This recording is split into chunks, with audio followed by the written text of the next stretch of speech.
This is going to be a very long video that you're probably going to want to consider watching twice. I know it's got to be the most arrogant and probably the most obnoxious thing I've said in the history of my YouTube run, but I do mean it. Boy, do I mean it. It's the most densely packed video, and it's zigzaggy as I tend to be because most of it is in audio form. I'm walking back home on a stat holiday. I got a little too excited over the fact that it's nice and quiet, and so I figured this preliminary kind of audio really should just be the YouTube audio.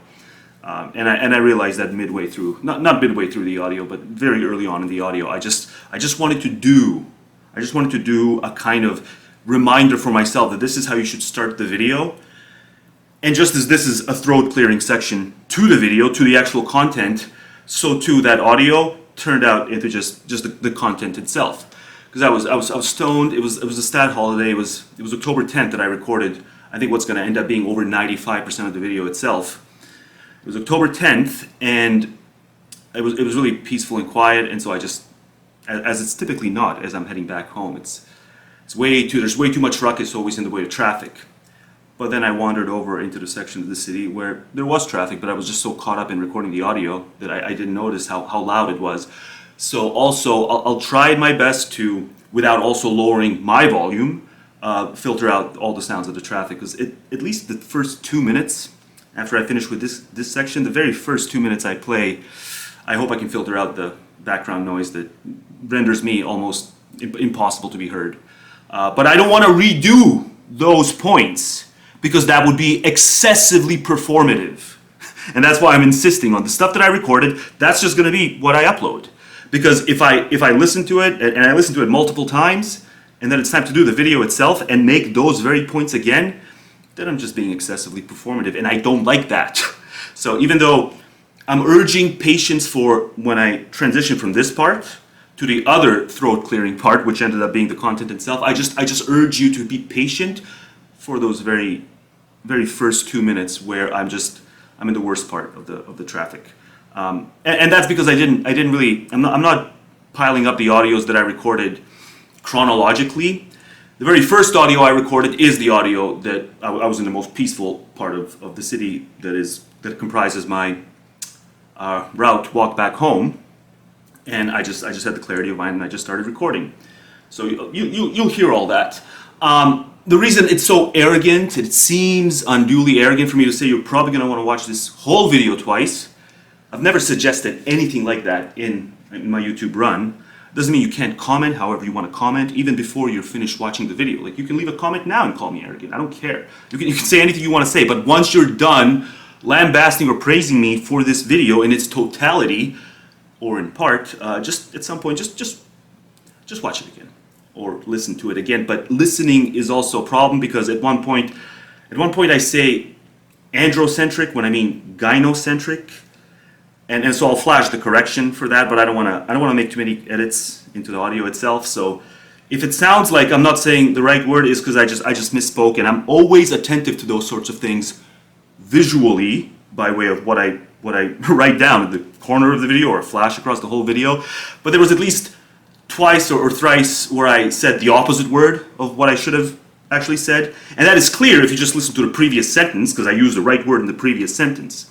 But because I don't want to over-edit and over-clip the audios and make little adjustments audio-wise, I'm just going to do it visual-wise. So I urge you to just watch the video instead of just listening to it, as I do with all my videos, because I typically do that at least once.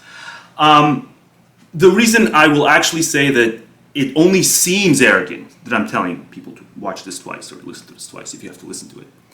It seems arrogant. It's not, because I understand I had certain kinds of advantages that so many other people didn't, because I not only hail from Eastern Europe, but I did this crisscross from the West back to Eastern Europe, back to the West, back to Eastern Europe.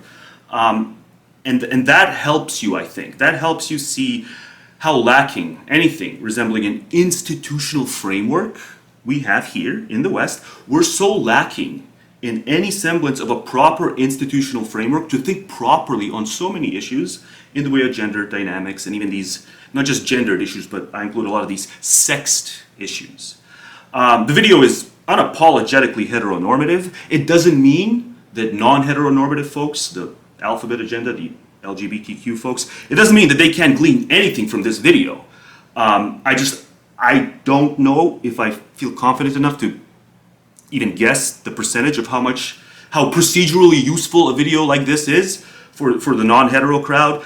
So I'm just indulging, and I'm just keeping it completely heteronormative, and it doesn't mean that you should click this off if you're not of that persuasion. You might find plenty useful here.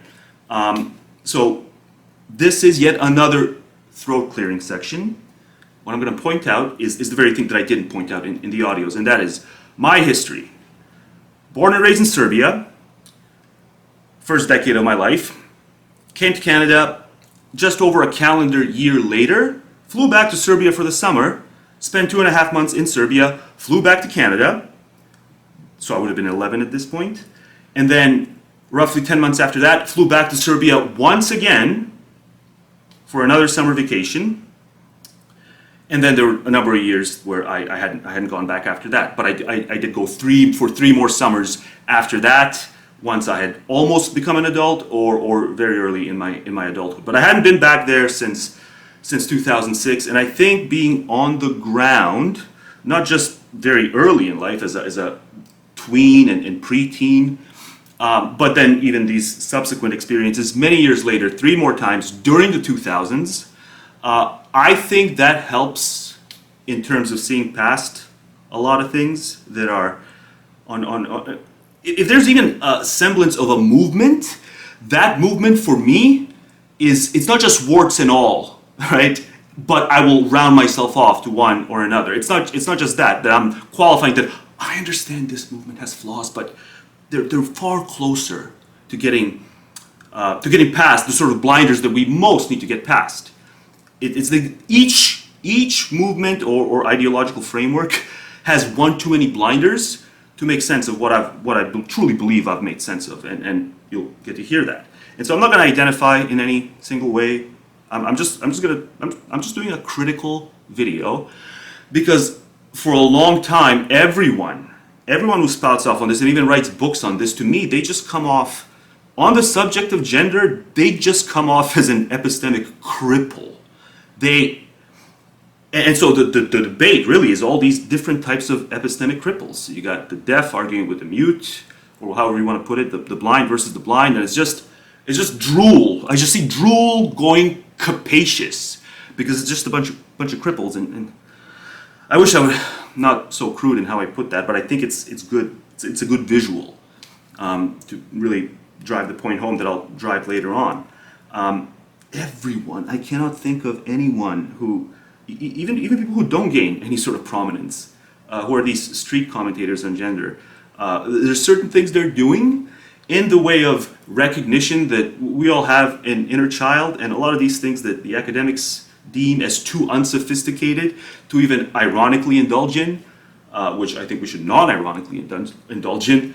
Like they won't touch with a 100-foot pole, but the street commentators very much do. So in a way, there are certain coalitions and movements that I'm giving certain types of credits to, and certain other ones that I'm not. But that doesn't mean that on the whole, I'm ready to say that, for instance, the manosphere, warts and all, is superior to many of their rivals, or many of the people who consider themselves their arch rivals. I think it's very hard to know that, who is superior, because we're also measuring different things. Are we just measuring truth or the justification of claims, like justly assertable claims?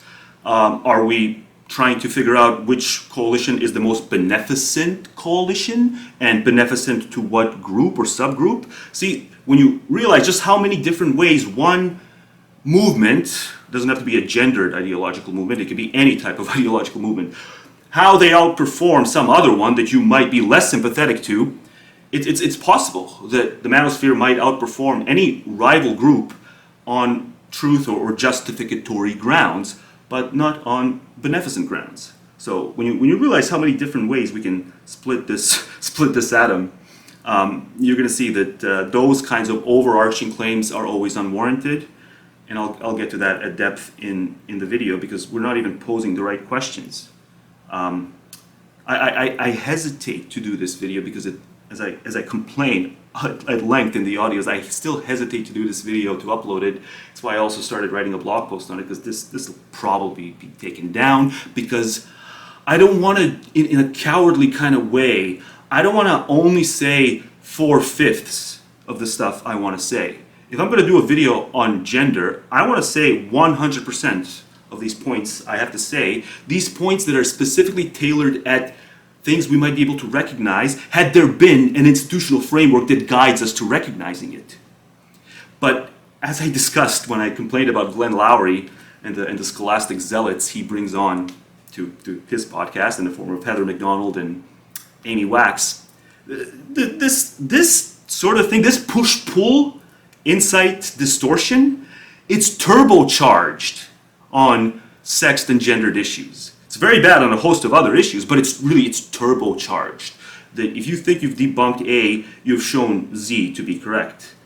And that's why so many people are just epistemic cripples on this subject. I cannot think of a single exception, because no one seems to realize enough that it's not just that everyone wants to play defense by saying that the institutional framework aids and abets their opponents and makes their allies have to kind of fight against the grain on epistemic grounds. That just is not true. It depends on which issue you look at.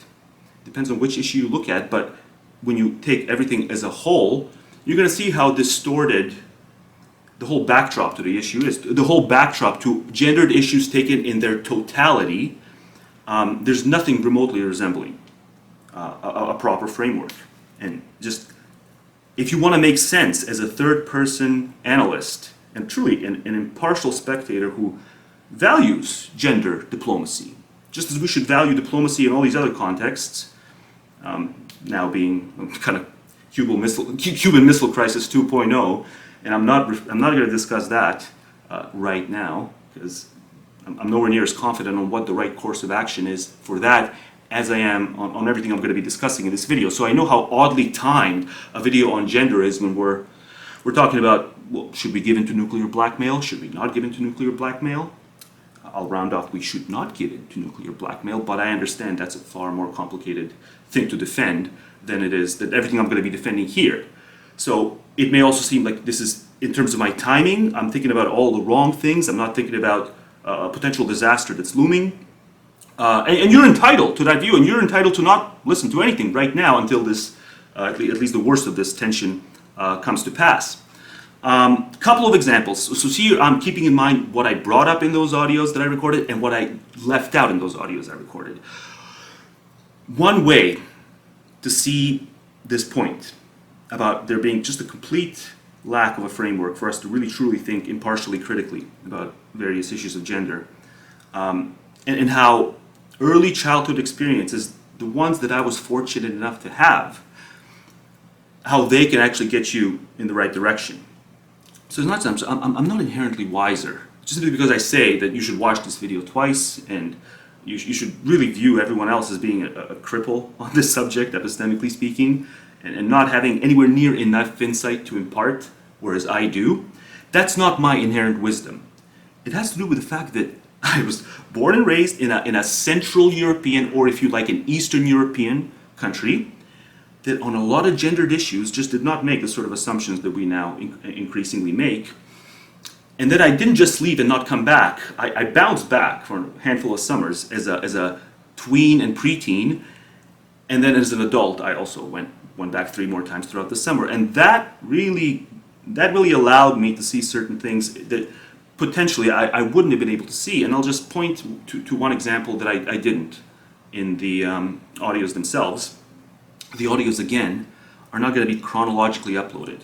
The very first audio I started recording, where there were no traffic issues, that's going to be at the end of the video, because it makes more sense that way. I didn't realize that at the time, but I stopped the audio, and then I started another one once I was already deep in the city, and well, I had my headphones on, and so I didn't, and I was stoned, so I didn't realize just how much traffic had picked up by that point.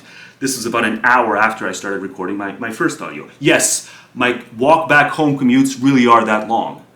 I love nothing more than once my weekend starts to just get blazed and have my elongated walks back home. And I'm zigzaggy in the audios, just as I'm a little zigzaggy here, and potentially that's also why you need to you need to watch the video twice, because I make a point, I'm able to really drill home that point, but then I branch off to something else. But then maybe within 3 minutes after branching off to something else, I do bring it back to the point I initially started making. This is a common theme now with the types of videos I make, and I don't apologize for it. The only thing that's regrettable is that I could have, someone who doesn't have patience for that and who doesn't have a kind of communicative appetite for that approach to video making, where you're just a little too zigzaggy for their tastes, if they had stuck around, they could have been a wiser person, because there's no way to debunk, I'd say, most of what I am confident about in this video. The stuff that I'm not confident about, I am perfectly open about the fact that this part is speculation. But we're not even speculating in the right way. Reverting back now to stuff I said about how I had a kind of foot in the door for insight through no work of my own. This is just, it was just purely happenstance that my folks wised up and chose to leave Eastern or Central Europe, if you like. However, I see Serbia get referred to as both an Eastern European country as well as a Central European country. However you want to square that circle, right? I born and raised, first decade of my life, then left, then came back a handful of times. And there are these points of contrast. So probably the best example is, I'm going to call it the thong-speedo asymmetry. And before I even want to get into that, nowadays, it's not just that in these raunchy, excessively raunchy, publicly accessible spaces, you're going to see women just casually walking around in thong. Nice! I thought I fixed the camcorder so it doesn't do this after 15 to 20 minutes, but it just did. I'm not going to complain about it, but yeah, I spent so many hours tinkering with the camcorder so that it precisely doesn't just randomly stop recording. And then I did a trial run. It recorded just the brick wall. It recorded it for over an hour without interruptions, but then it's like it knows. It's like there is some sort of Cartesian demon with me and technology.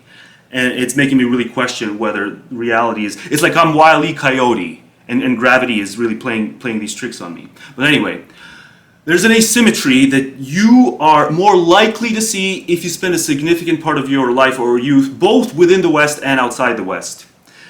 There's an asymmetry on a great number of issues, but the thong-speedo asymmetry is one of the first ones that I started thinking about critically, and to my shame forgot about or almost felt silly, like I would poke fun at myself for a very brief period in my life, that I would even think that this is something that should be thought about critically. I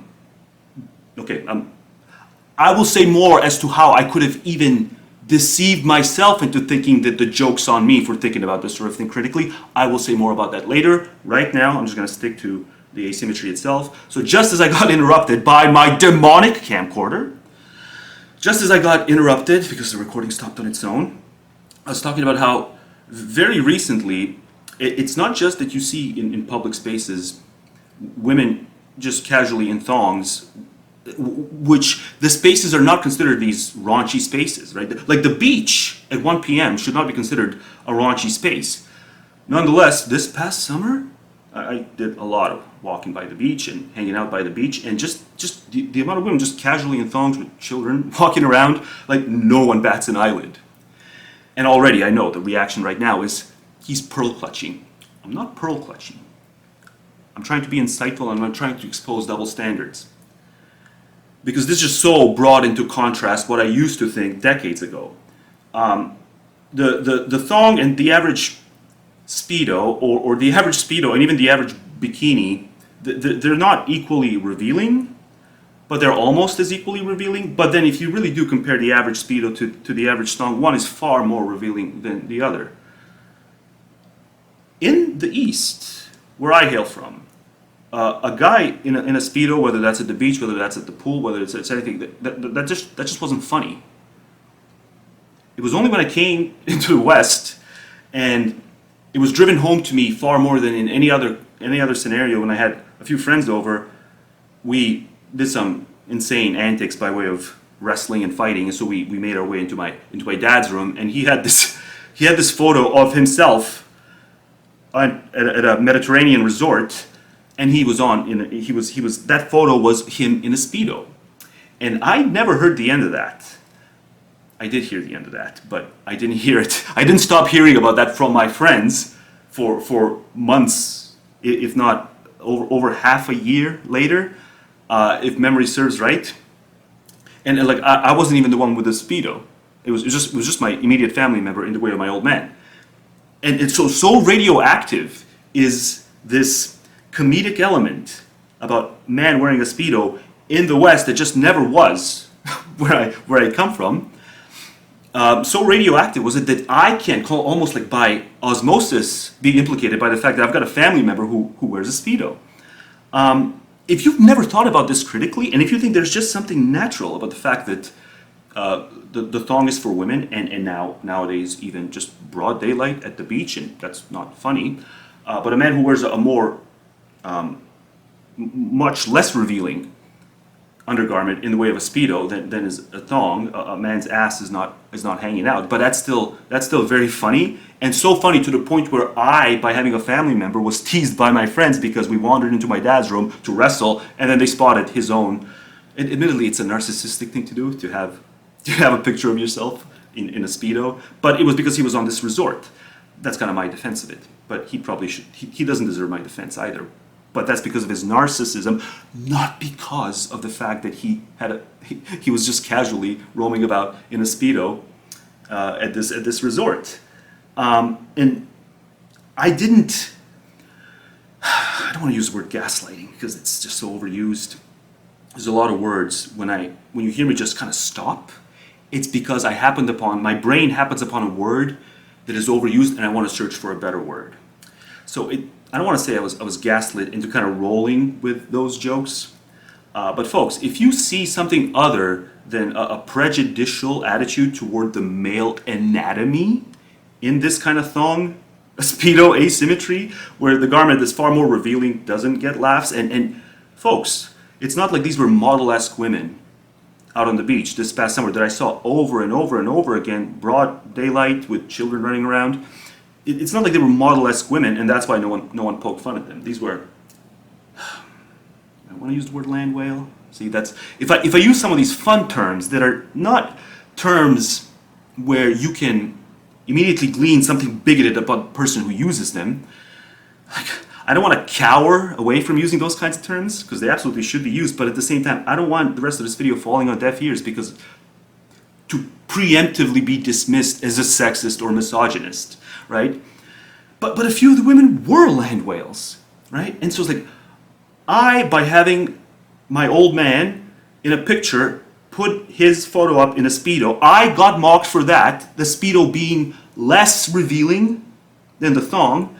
But women who are far less fit than my dad was. I'm not saying my dad was like Herculean looking in that. He was just average or slightly above average build. But that didn't matter, right? So I think the only real way that in the West, why is this thing internal? It did it again. It said internal temp too high. If anyone is a camcorder aficionado, I'll pay you for your time to give me some sort of cues because I don't want to spend a lot of time researching this, but if it says internal temp too high, like what is its problem? This second round was even shorter than the first one, so this third round may be even shorter than that. So anyway, God, I'm thinking out of my groove again. I got made fun of because my old man wore the thong, and I had to hear about it for months, if not for over half a year. Whereas borderline land whales, and in a few cases like actual land whales, it's the contrast, right? There's such a contrast, and there's nothing that can get you to think critically about this unless you display immense, almost superhuman levels of critical thought where you don't need to spend any amount of time in your life in a different kind of culture and setting where male anatomy is not so prone to ridicule, such as Serbia, and female anatomy is not so quickly prone to like a kind of groveling. If you hear this complaint and you have kind of misogyny ring bells on your mind as kind of the gut reaction, you're the prime target of this video, right? If you don't, then everything I say from here on out, this is one of the least controversial examples, right? It's far more likely that if everything I've said so far does not kind of ring off alarm misogynistic bells in your mind, then you are far more likely to agree with the rest of the stuff I said. I'm going to go on to say in these audios. Whereas if you are, you may have already clicked out because this is just too much for you. Whereas it's just critical thinking. It's just critical thinking 101 that you might applaud in numerous other topics that have nothing to do with sex and gender, but for some reason sex and gender people, the moment you go after the shibboleth, you lose your status as a third person analyst. But I really do believe that everything I'm saying in here and what I'm going to tack on with these long audios and very zigzaggy audios and the most densely packed video, folks, this is the most densely packed video I think I've ever done. And it's just a shame that people have this reflexive dismissal once you've targeted one or another precious sacred cow in the way of these shibboleths. So also, if I have it in for someone more than anyone else on these gendered issues, it's Jordan Peterson. Jordan Peterson, there's a clip, before I transition from this to the audios, there's a clip he was, and this clip just says so much about why he may not be intellectually dishonest on numerous other issues, but he is intellectually or reputationally dishonest / concerned on the issue of gender. He, I don't think, is oblivious. I can't prove it, but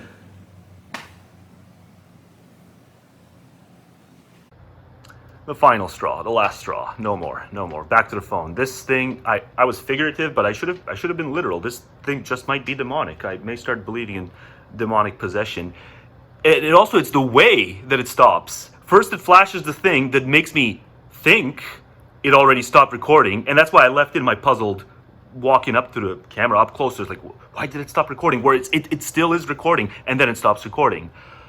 I have in the history of my life, I don't think I've ever had quite as a tumultuous thing with a piece of technology as this, and I had a high bar to clear, but this thing has stopped it. I'm so furious. It's amazing that I'm even joking, poking fun at myself over this, because I am innocent in this. I'm purely the victim of the technological force.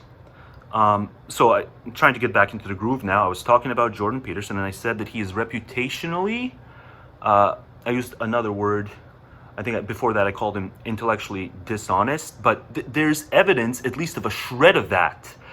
Because going back to, I think it was over a decade ago, before he got famous, he went on this Canadian, nationally, I don't know if it was syndicated or what its deal is, but I've only ever watched the program online, but it's TVO. The host is Steve Paikin. It's a fantastic host, but he was part of this roundtable discussion. It was on gender. I'm not just going to link to that, but I'm going to crop the clip before I transition to the audios, because Jordan Peterson's like, I have the patience of a saint. The fact that I go after him as rarely as I do, because I think in the history of public discourse, there has been no prominent name that has just grated on me quite as much as Jordan Peterson and how he goes about, especially his gendered commentary. He has contributed so much to this problem of, it's like, here I am, I'm trying to ride the unicycle while juggling and doing various other things, and yes, I'm falling flat on my ass because the task I'm undertaking is so difficult. Whereas Jordan Peterson, he sees that there's a bunch of people riding trikeys, right? So instead of exhibiting something better by trying to ride the unicycle while performing a bunch of other stunts, and this is just an analogy in epistemic terms, obviously, that should be clear to those of you with IQs above room temperature. But it's like, on gender issues, people are riding trikeys. They're not thinking critically. So what I'm going to do is, I'm going to tell you to stop riding these trikeys, and I'm going to tell you to ride bicycles with training wheels on. Right? And so that's what you see on gendered issues. You see a bunch of people with trikeys versus a bunch of people with non-trikey bicycles, but they've always got these training wheels on them, and no one seems to be picking up on it. And especially after this last Piers Morgan Jordan Peterson interview where he breaks down after that actress And it's always the case, folks, when I say folks an awful lot nowadays, it's almost always the case now when a celebrity targets one of these public intellectuals. I just never heard of the celebrity, so I never even heard of that actress, but apparently it's a really famous actress, and apparently Peterson was so distraught. He broke down in the interview with Piers Morgan after she called him I think she said the king of incels. I forgot exactly how she put it, but it was just an insufferable video that prompted a massive, like, this stuff trended shortly after MGTOW trended on Twitter. So it's like these issues are increasingly infiltrating mainstream political discourse, and so it feels like it's an oddly timed thing that we're kind of doing the doomsday clock nearing midnight again. And here I am talking about gender, but folks, it really is the case that it's creeping more and more. The previously rogue forms of gender discourse are now being infiltrated more and more into mainstream political discourse, where I see MGTOW trending far more often. Whenever Jordan Peterson trends on Twitter, it is because of this, him being billed as the ultimate incel sympathizer. Was like he gets so much wrong on numerous things, numerous spheres of gender discourse, including the incelian sphere. And I go at length about that in the audios. But before I get to those audios, folks, about a decade or so ago, he was a part of this roundtable discussion on that Canadian newsy channel, whose host I do like, Steve Paikin. And he made the points he made, but he kind of felt that he was being crowded out because the panel, it was clear the panel was not on his side. There were far more people who were unsympathetic to his takes than sympathetic, but it was a cordial enough discussion. But then he said a bunch of things, and this is Steve Paikin's reaction. Steve Paikin's reaction is, so, Jordan, if I'm understanding you correctly, on issues of gender, maintaining peace is more important than calling a spade a spade. And Peterson, without a trace of hesitation, is like, you bet. You bet. You'll see it, too. I'm not putting words in his mouth. The host clearly says, so, Jordan, if I'm understanding you correctly, maintaining peace and a kind of amicable environment is more important than truth qua truth, or as I would put it, justificatory claims, qua justificatory claims. Peterson nods along with it without a trace of hesitation. That itself is his ultimate slip, and it's been forgotten about. And I want to bring it back into circularity before you get to the audio part, I will play that, because he needs to repent for that, because it's at least a small piece of evidence that he's not someone who's going to be calling a spade on this. He's only going to go so far, either because he's too reputationally concerned in a way that he shouldn't be, in a way that I'm not. I boast in these audios in the really loud traffic part, so you may find it hard to hear me if I fail to infiltrate or weed out the traffic noises without lowering my own voice's volume.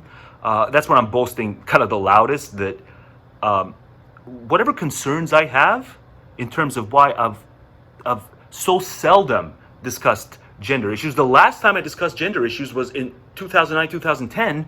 The way that what's happened since then, my approach back then was not what it would be had I known what would have happened in the intervening time, right now, 2022. But that's the last time I discussed it, and it's been on my radar for a long time, but I'm hesitating, not for the reasons he's hesitating. He's clearly hesitating because he fears financial and personal reputational damage. It's somewhat understandable to fear personal reputational damage, but it should not lead to him answering Steve Paikin's yes or no question with a defiant yes, with a defiant you bet. Truth ought to be subordinate to politeness and maintaining peace. He said it, he did not mince words. He's not your hero, guys.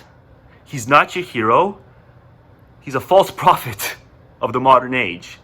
And not just because he's dabbling in mysticism and all these other things, it's primarily because of this, and he outed himself and we just totally forgot about it. We completely forgot about it, and he needs to be made to account for that. And maybe you can share this, or maybe you can specifically point to that clip. Maybe you can upload that small chunk of that roundtable discussion where he answers Steve Paikin in a you bet.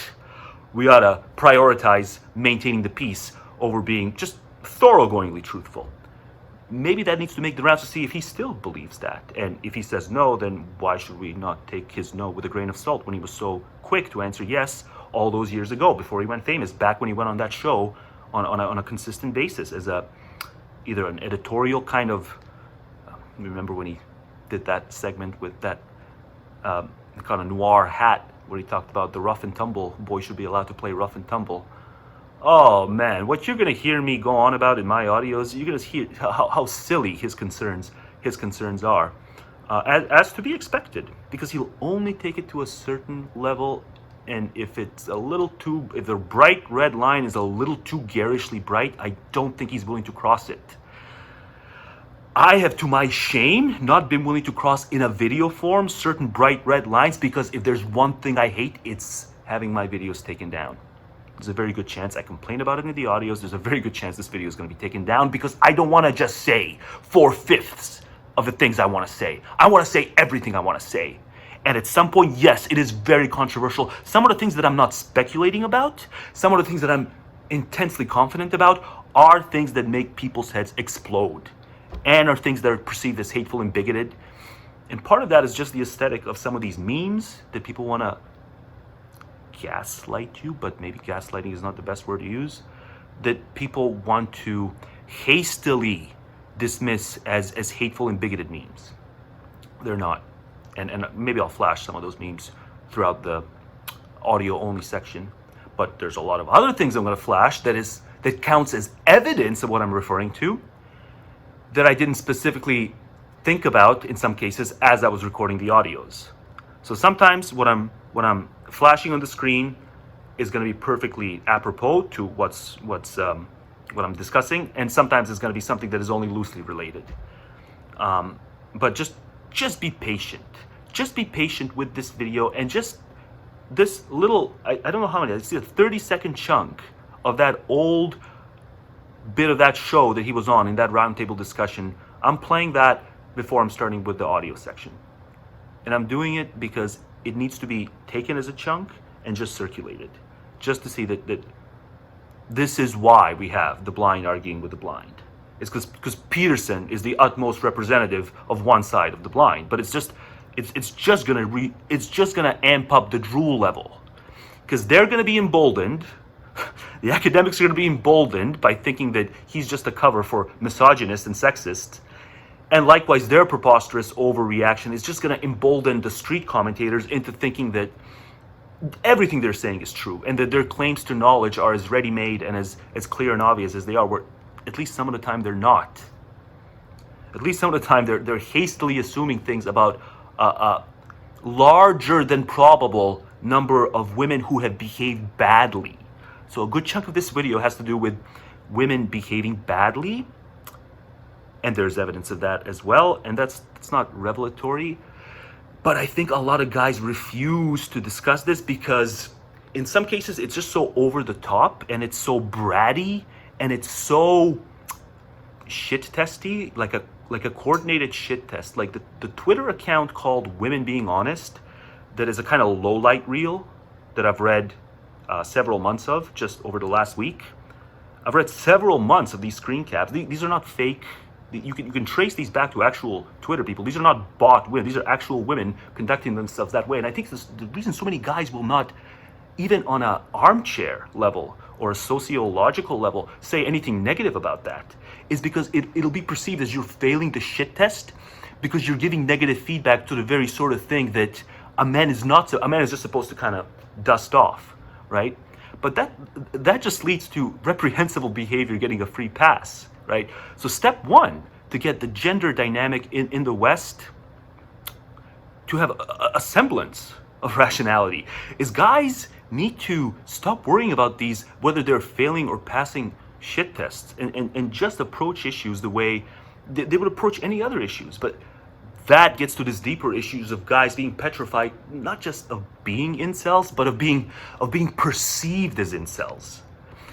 I think if we could prove this, if polygraphs were bulletproof, fail-proof polygraph tests, which they're not, certain people, usually psychopaths, are able to hack them.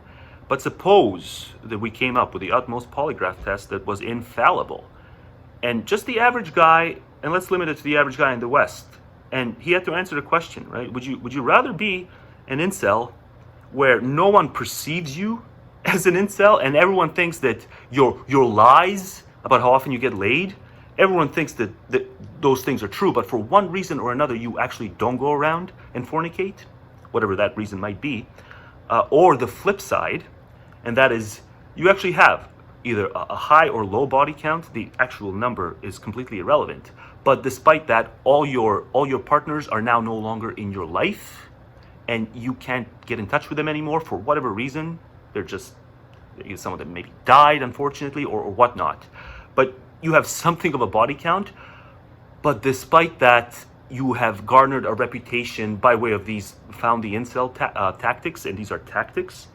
And so you just have a humongous, as your online identity, you have a large number of people convinced that you are in fact an incel. See, from everything I've seen, like Robin Hansen, who is seemingly by all accounts a happily married man for decades, when he went a little too far, when he thought a little too far about certain issues, the reaction was just by the numbers found the incel. This is a happily married man, right?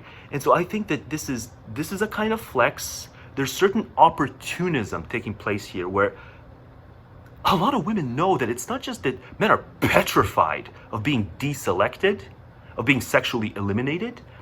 As petrified as they are of that, and the reason they are is because they have brittle foundations of self-worth.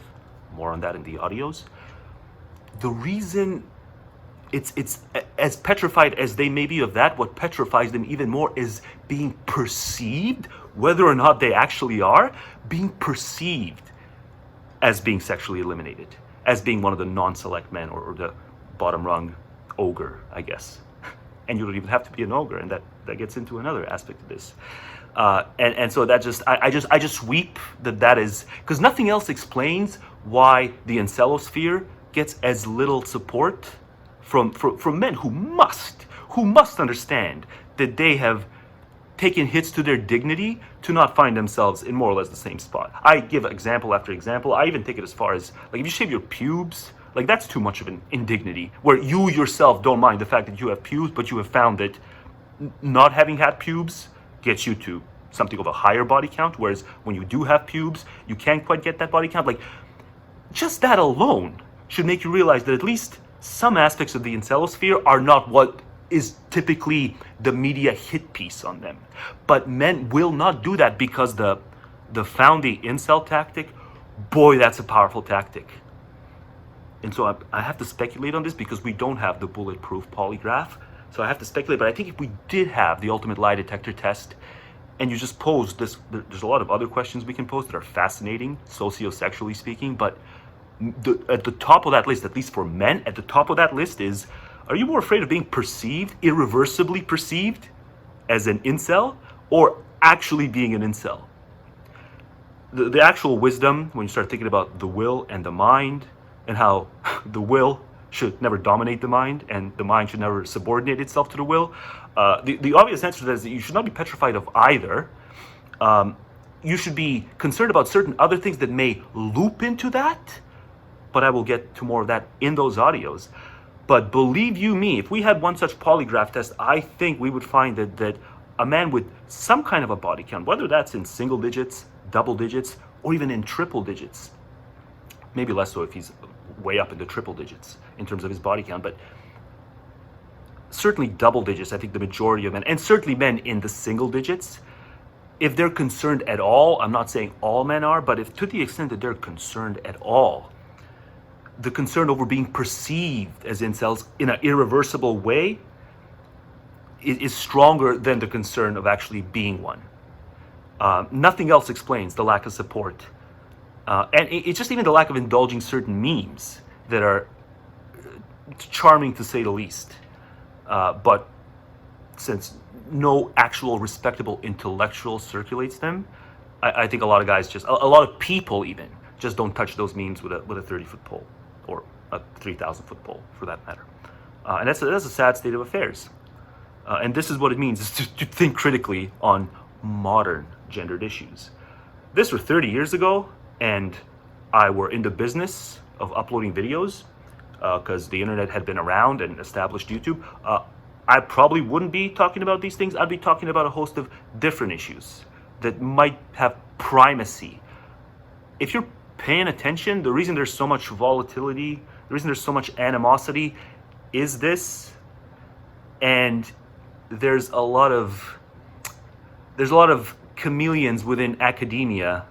I think chameleons is the best way to call them, who are obfuscators on this, and they have honed their obfuscating capacities, especially over the last from 2014 onward and from 2018 onwards, because those are the two big incel motivated shooting based incidents, whether that's the van one or whether that's ER. People have milked this to portray the incelosphere as being overrepresented in violence and in mass shootings in a way that I'll link to a piece that shows that they're not. But people are chameleons, and you know what? That's enough. This is now 19 minutes. If I make this any more lengthy, I may have a difficult time extracting it from my phone. But I think this is a good enough note to end before I get to the audio sections themselves. Remember, the audio is not chronologically based. The second one I started recording is the one that, unbeknownst to me, the traffic was already flaring up. And then the one I'm going to tack on at the very end is the one where I was in a more secluded, quiet, peaceful section of the city. And I'm stoned as well in those audios, so you get to see my mind, how my mind operates when I'm stoned. It's a little different, to say the least. What's another qualifier? Oh yeah, so in the last camera clip, I did the very thing where I'm gonna I misspoke. I said thong instead of speedo when I referred to my dad. The very last time I referred to him as wearing what I should have said is the speedo, I said thong. So it's just in audio now to say it. I misspoke there, right? I'll put the writing correction of that, but in case you did not watch this video and you're just listening to it, I realize I misspoke. I think I covered all my bases this is just a throat clearing section to really prime you for what's to come, because it does need to be this overqualified. The reason there's so much cross-purpose talk is because people just do flashes of commentaries. They do flashes of commentaries, and even scholars. I'm sorry, but these scholarly thinkers on gender within academia, you're told to go read their books. What I do, I used to do that, but what I do is, like, if someone tells me to read Catherine McKinnon, Judith Butler, what I do now is I get an ebook version of it, and then I just control word search, control F, and you just keyword search to see if they debunk the very things they need to debunk to get off the ground. So I might type evil psych, evolutionary psychology into it to see if the book contains any mention of it, and therefore attempts to debunk it, or at least debunk the parts of it that might need to be debunked. It doesn't mean you can debunk all of it. But on book after book, when I survey those books, and I keyword search for the exact terms that these scholarly academics, who were always gaslit, if I may use the term, into thinking that we need to heed their thinking, it's far more often the case than not that those keywords, those words like evil psych, don't exist. They're not even brought up in their books.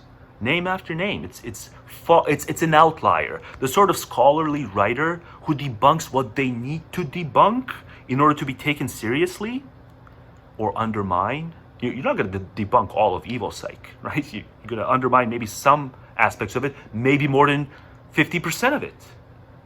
If we understand that, like, sometimes what gets called on evil psych on the internet is not formal evil psych theory. It's just a kind of replica of it. But like most evolutionary psychologists who are evolutionary psychologists by trade, a lot of what they see on the internet get called evolutionary psychology. That's not like they say no, that's nothing we would defend. And so here I mean the formal, accredited discipline of evolutionary psychology, the canon. Maybe 50% or more of that canon is also wrong because of certain methodological difficulties about gathering the kind of speculation behind how much the ancestral environments, how much pressure it exerts on the average person today. So I'm prepared for more than 50% of formal evopsych to be false, right? But I think if you think the whole discipline is dead on arrival because of certain methodological flaws, you're selling it short. And the very books that I see recommended the most about how you get these street commentators to go from their unsophisticated, crass thinking over to the sophisticated, proper academic thinking on gender is read this book, read that book. But it's like book after book, I keyword search the very things that they need to fixate on the most to convert those street commentators. They don't do it. They're in shibboleth mode, they're in autopilot mode, because they have a kind of wall. They've walled themselves off from the most biting critiques. So they're talking to themselves, essentially. Not always, but most of the time. Academics on gender are just talking to themselves and jerking themselves off. Again, I'm being crass in some of the ways I'm referring to this, but I don't apologize for it, because I'm way past due. I'm full of piss and vinegar, even though I can be a third-person analyst on gender. I'm full of piss and vinegar just because I've put off doing a video on it for so long, because I'm deathly afraid that the video is going to be taken down, because I don't want to just go part of the way to everything I have to say about this. I want to go the whole way. I want to say everything I believe. And it's all but inevitable that that's going to make this video get taken down. I'd love to be wrong, but I expect for this to be taken down. And I'm the sort of person who hates my video familial reductionism, uploaded in August 2020, removed a year later without a single explanation as to why. Every time I look at my channel and I see my string of videos, it feels like there's a gaping hole there where that video stood for a year and that got removed. It's one of my best videos and YouTube took it down. I think it's because I got a little too shouty. That video, in terms of just the content, what I argued for, is far less controversial than what I'm going to talk about here. But nonetheless, it was enough for it to be taken down. Maybe because of these stylistic reasons. Maybe I got a little too shouty and aggressive. I don't think I'm being aggressive here. I don't even think I'm being scornful here. I'm just being honest over the fact that I loathe that it took me so long to finally get enough brass, to finally gather enough oomph to say, even if this gets taken down, I should still do it. I should still do it. And that's why I'm also doing the blog post, because I'm going to have a written version of much of this in a blog post as well. And also, I may, if the video gets taken down, I'm going to embed it. I'm going to embed it as an unlisted at the top or end of that blog post. So if anyone wonders why this video vanished, you can, once it does vanish, you can find it on my blog. It'll be embedded there. I shouldn't even have to think this way. I shouldn't even have to worry about this. Nothing I'm talking about is dangerous. Nothing I'm talking about here is prejudicial. It is only prejudicial to the type of person who cannot fathom that someone can think critically about the thong-speedo asymmetry and that there's no punchline coming at the end of it, that it's not some skit. But I know this will fall on a lot of people's ears as just quasi-comedic or fully comedic at best, because they've convinced themselves that the actual issues are all these structural issues and not like male anatomy being pathologized. Like, that's not a real issue. And I'm sorry, it is pathologized. If broad daylight, I'm not pearl-clutching over it. I'm just talking about it because of the sheer amplification of the double standard. These double standards have been amplified just in the last few years alone. And someone should talk about it. And me, having hailed from Eastern Europe, I'm really well positioned to talk about it and to spot it. And there was a period of my life where I thought that that's just some quirk of my own idiosyncrasy, that I would even raise an eyebrow, where the less revealing garment is lauded or makes you more popular. Sorry, the more revealing garment, in terms of the buttocks being revealed, the more revealing garment is the one that gets you lauded, whereas the less revealing one is the one that gets you ridiculed, mocked, everything under the sun. And not even the person, but like if it's the person's son, I had to hear about it. No, that's not a quirk of my psychology. That is a social problem. It should be talked about as any other social problem. And that's just one example. There's numerous examples of this sort that maybe now do exist in Eastern Central Europe and worldwide, but did not exist when I was coming up. Man in a Speedo did not have to look Herculean to not get ridiculed. A man could just freely walk around in a Speedo at any kind of beach or resort, and it wasn't something that sets up the punchline. In the West, it seems that since the dawn of the West, or at least the dawn of maybe modernity, no, man wants to go swimming, man wears the boxers if the man wants to avoid ridicule, right? And I say this as someone who is far more comfortable in the sort of trunks, the swimming trunks, than in a Speedo. I subjectively dislike the Speedo, just as if I were a woman, I'm damn certain that I would not, and never in my life would I slip into a thong. If there's one thing that is humiliating about the two types of swimwear that is more worthy of mockery, it really is the thong, because it's also so uncomfortable. And because your anus is just lodged into, okay, you know what, never mind. Enjoy the audios, folks, because this is 30 minutes. This is 30 minutes. I'm not going to be able to extract this. What is it? At 19 minutes, I said, I better stop this because it's going to get too large and it's going to be hard to extract it from the phone. But oops, I did it again. I overtalked. But please do remember what I said. This can be discussed dispassionately the moment you recognize how lacking we are in terms of an institutional framework to be set up on the right path. The fact that academia is sprawling with gynocentrism, that's not the institutional framework for any honest to God impartialist. That's not the institutional framework, and people think that's what's going to fight the forces of patriarchy. No, it's just the blind arguing with the blind. It's just retaliating. The person who wants you on training wheels, retaliating against the person who wants you riding trikeys.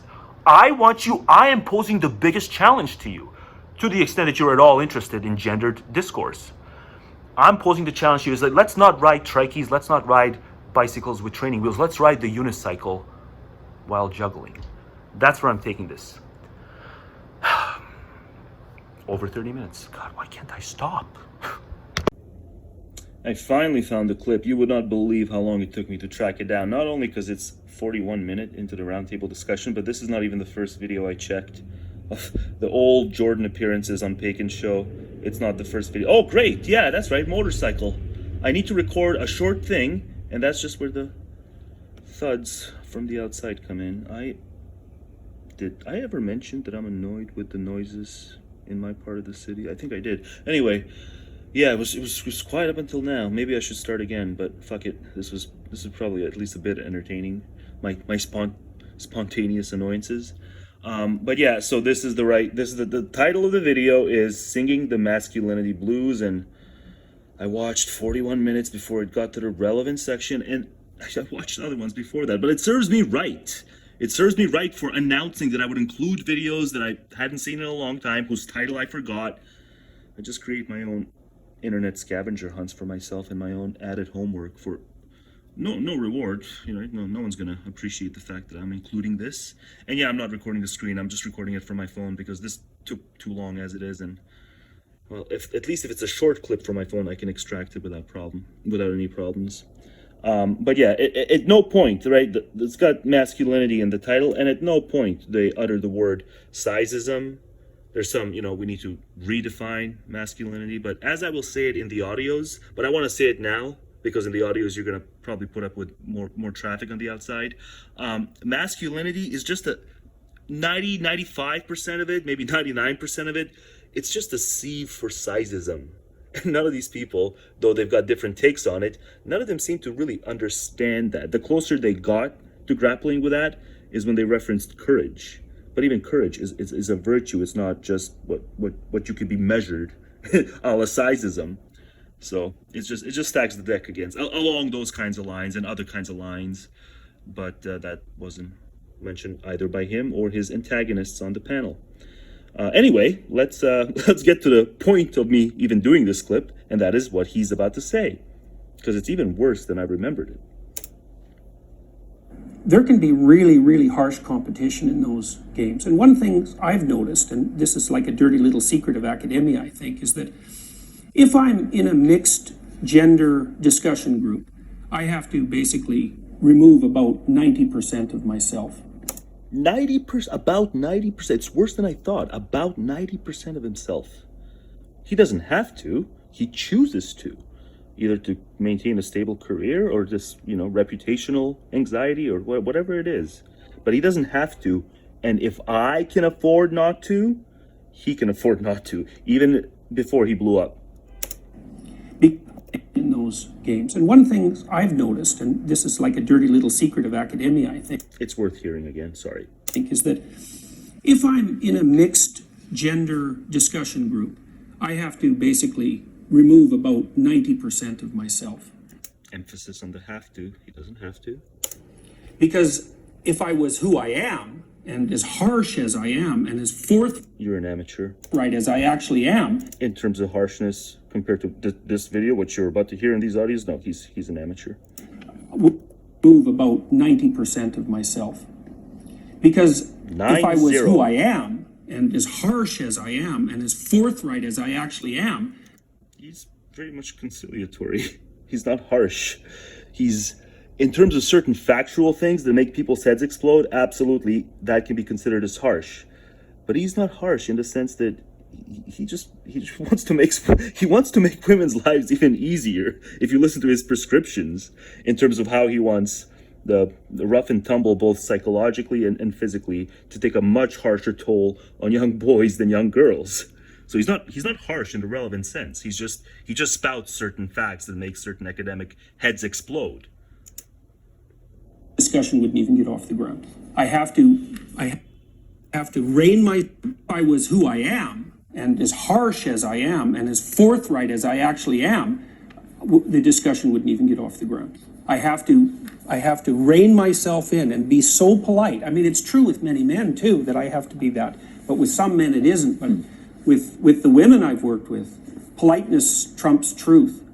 Politeness trumps truth. You bet. And one of the things You bet. I think that men are really good at is saying harsh truths. And when you say harsh truths, you're not actually all that interested in people's They're feelings. not saying a harsh truth to arrive at truth. They're saying a harsh truth to win the debate. Sometimes. I mean, I like this guy. I read a couple of his blog posts. They're okay, but it's a bit later in the debate. Actually, hang on, let me go to, I think it was minute 48.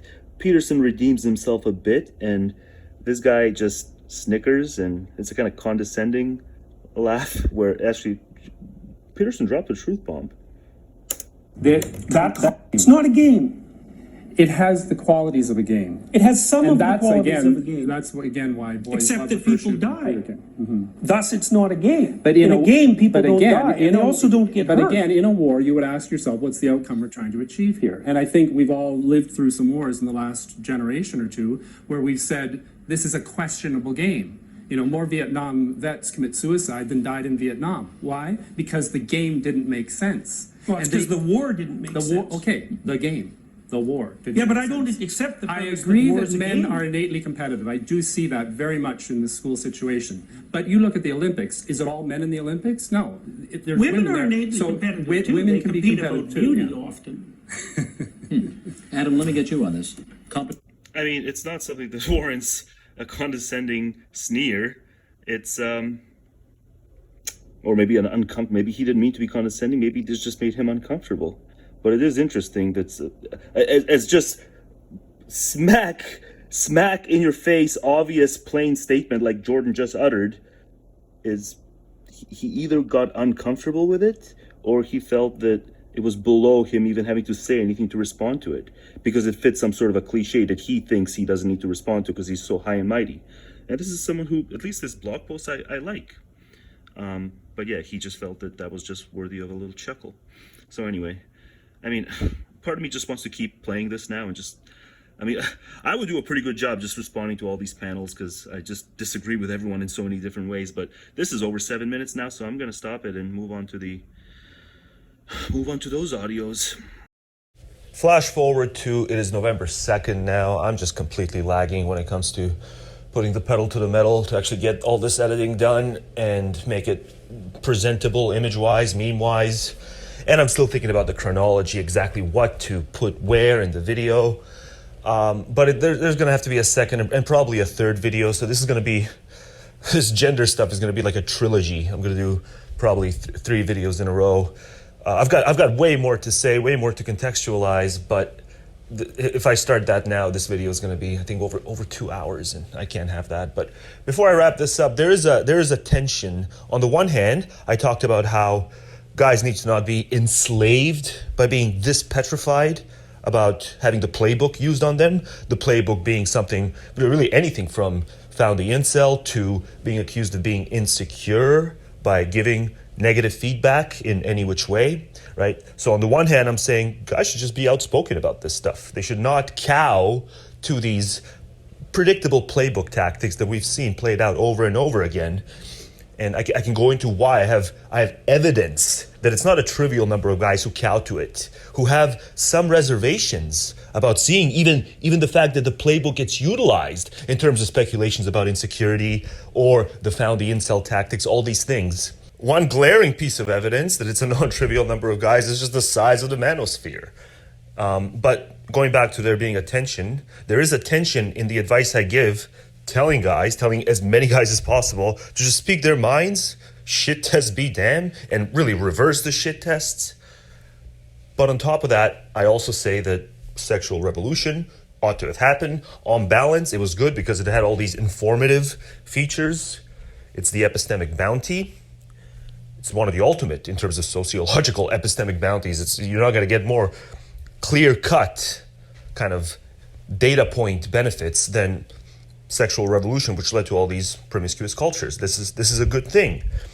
And so I also say that you do want to foster enough of a non-judgmental atmosphere where these kinds of bounties can keep coming in. Things that have been screen capped and gathered up by the women being honest Twitter handle guy, which, by the way, that guy's very red pillish. So just because I drew a lot from him, because he has just this convenient compilation of screenshots, that doesn't mean that anything you see him write, I sign off on. I very much dislike. Like, there was one specifically where he got into the cologne thing.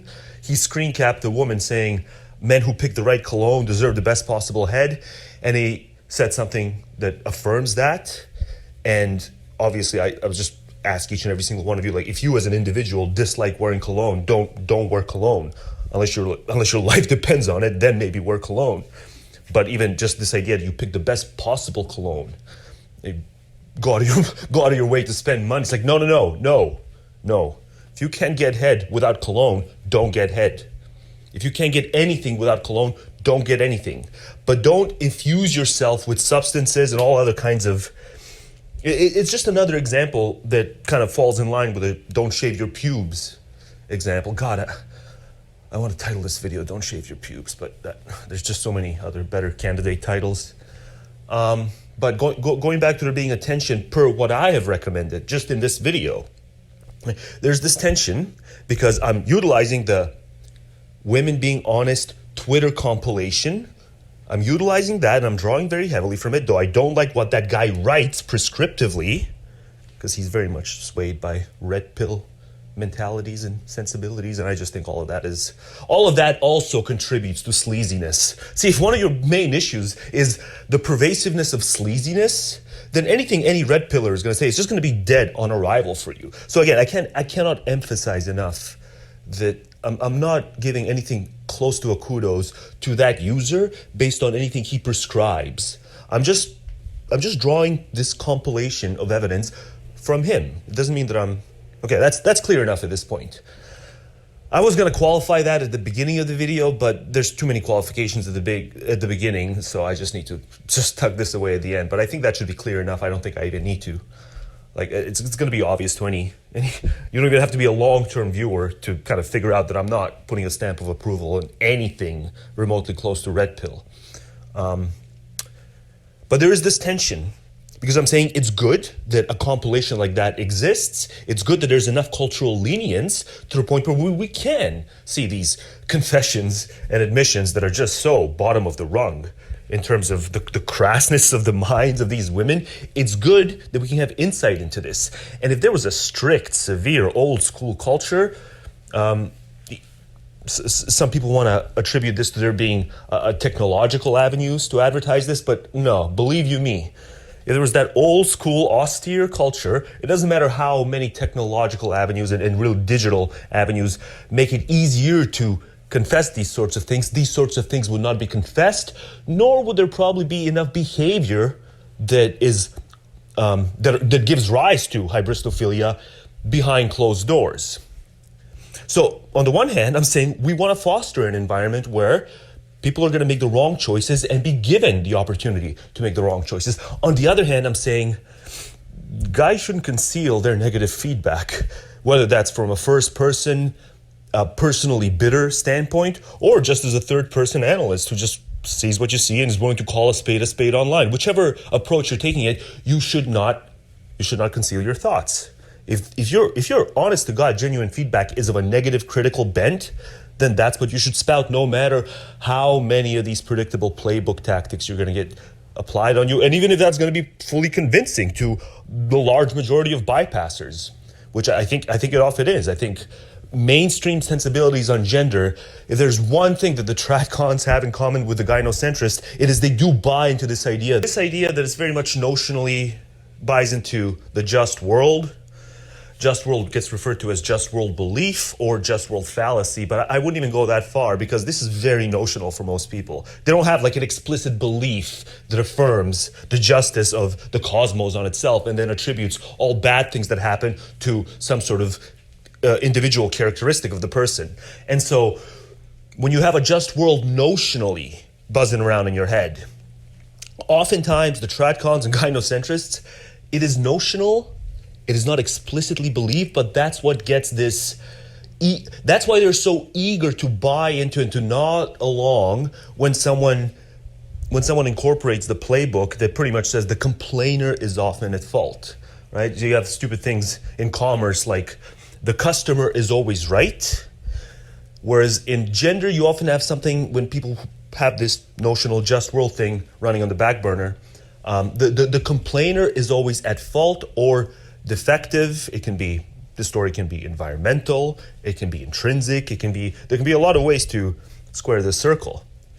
But this is the only thing that explains the prevalence of these tactics, because really these playbooks are so transparent. The sort of who hurt you quasi-comedic, right? They could always then say we were just joking, we weren't meant to be serious. But the who hurt you line is a sort of counterpoint, and it only gets a retraction and a spin into mere comedy when they see that you've seen through it, because it's so transparent. But as transparent as so many of these tactics are, they've had legs, they've had staying power, and the only thing that makes sense of that for me is that there's just a lot of people that, specifically on issues of gender, they buy into just world fallacies, notionally. It's very much intuited. They never have to think about it because no one ever presses them to think about it explicitly and defend it along propositional lines, but very much it is notionally there. And this is one reason why I just roll my eyes when people talk about the politics of resentment. And Michael Sandel's book on meritocracy, very critical of meritocracy, Daniel Markowitz's book, because they almost halo the bitter and resentful people and say that the successful and non-resentful people have wronged these bitter and resentful people in these professional and other kinds of status. These books about meritocracy are often about status, right? So what they do is, first and foremost, they establish that the just world notion or belief is fallacious and very farcical. And from there, they go on to build this haloing of the bitter and resentful economic losers or status losers, and say that the winners are wronging the losers by saying that, but by just attributing their losses to personal flaws.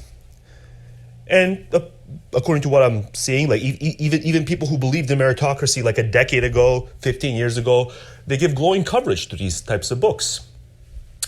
Because the books are right in a sense, by starting off talking about how the just world belief is farcical, and that things can go wrong in a number of ways, which have nothing to do with the person who ends up being at the bottom of the rung finding himself at the bottom of the rung. It does not have to be a personal accountability or personal responsibility fault. There can be a lot of other things.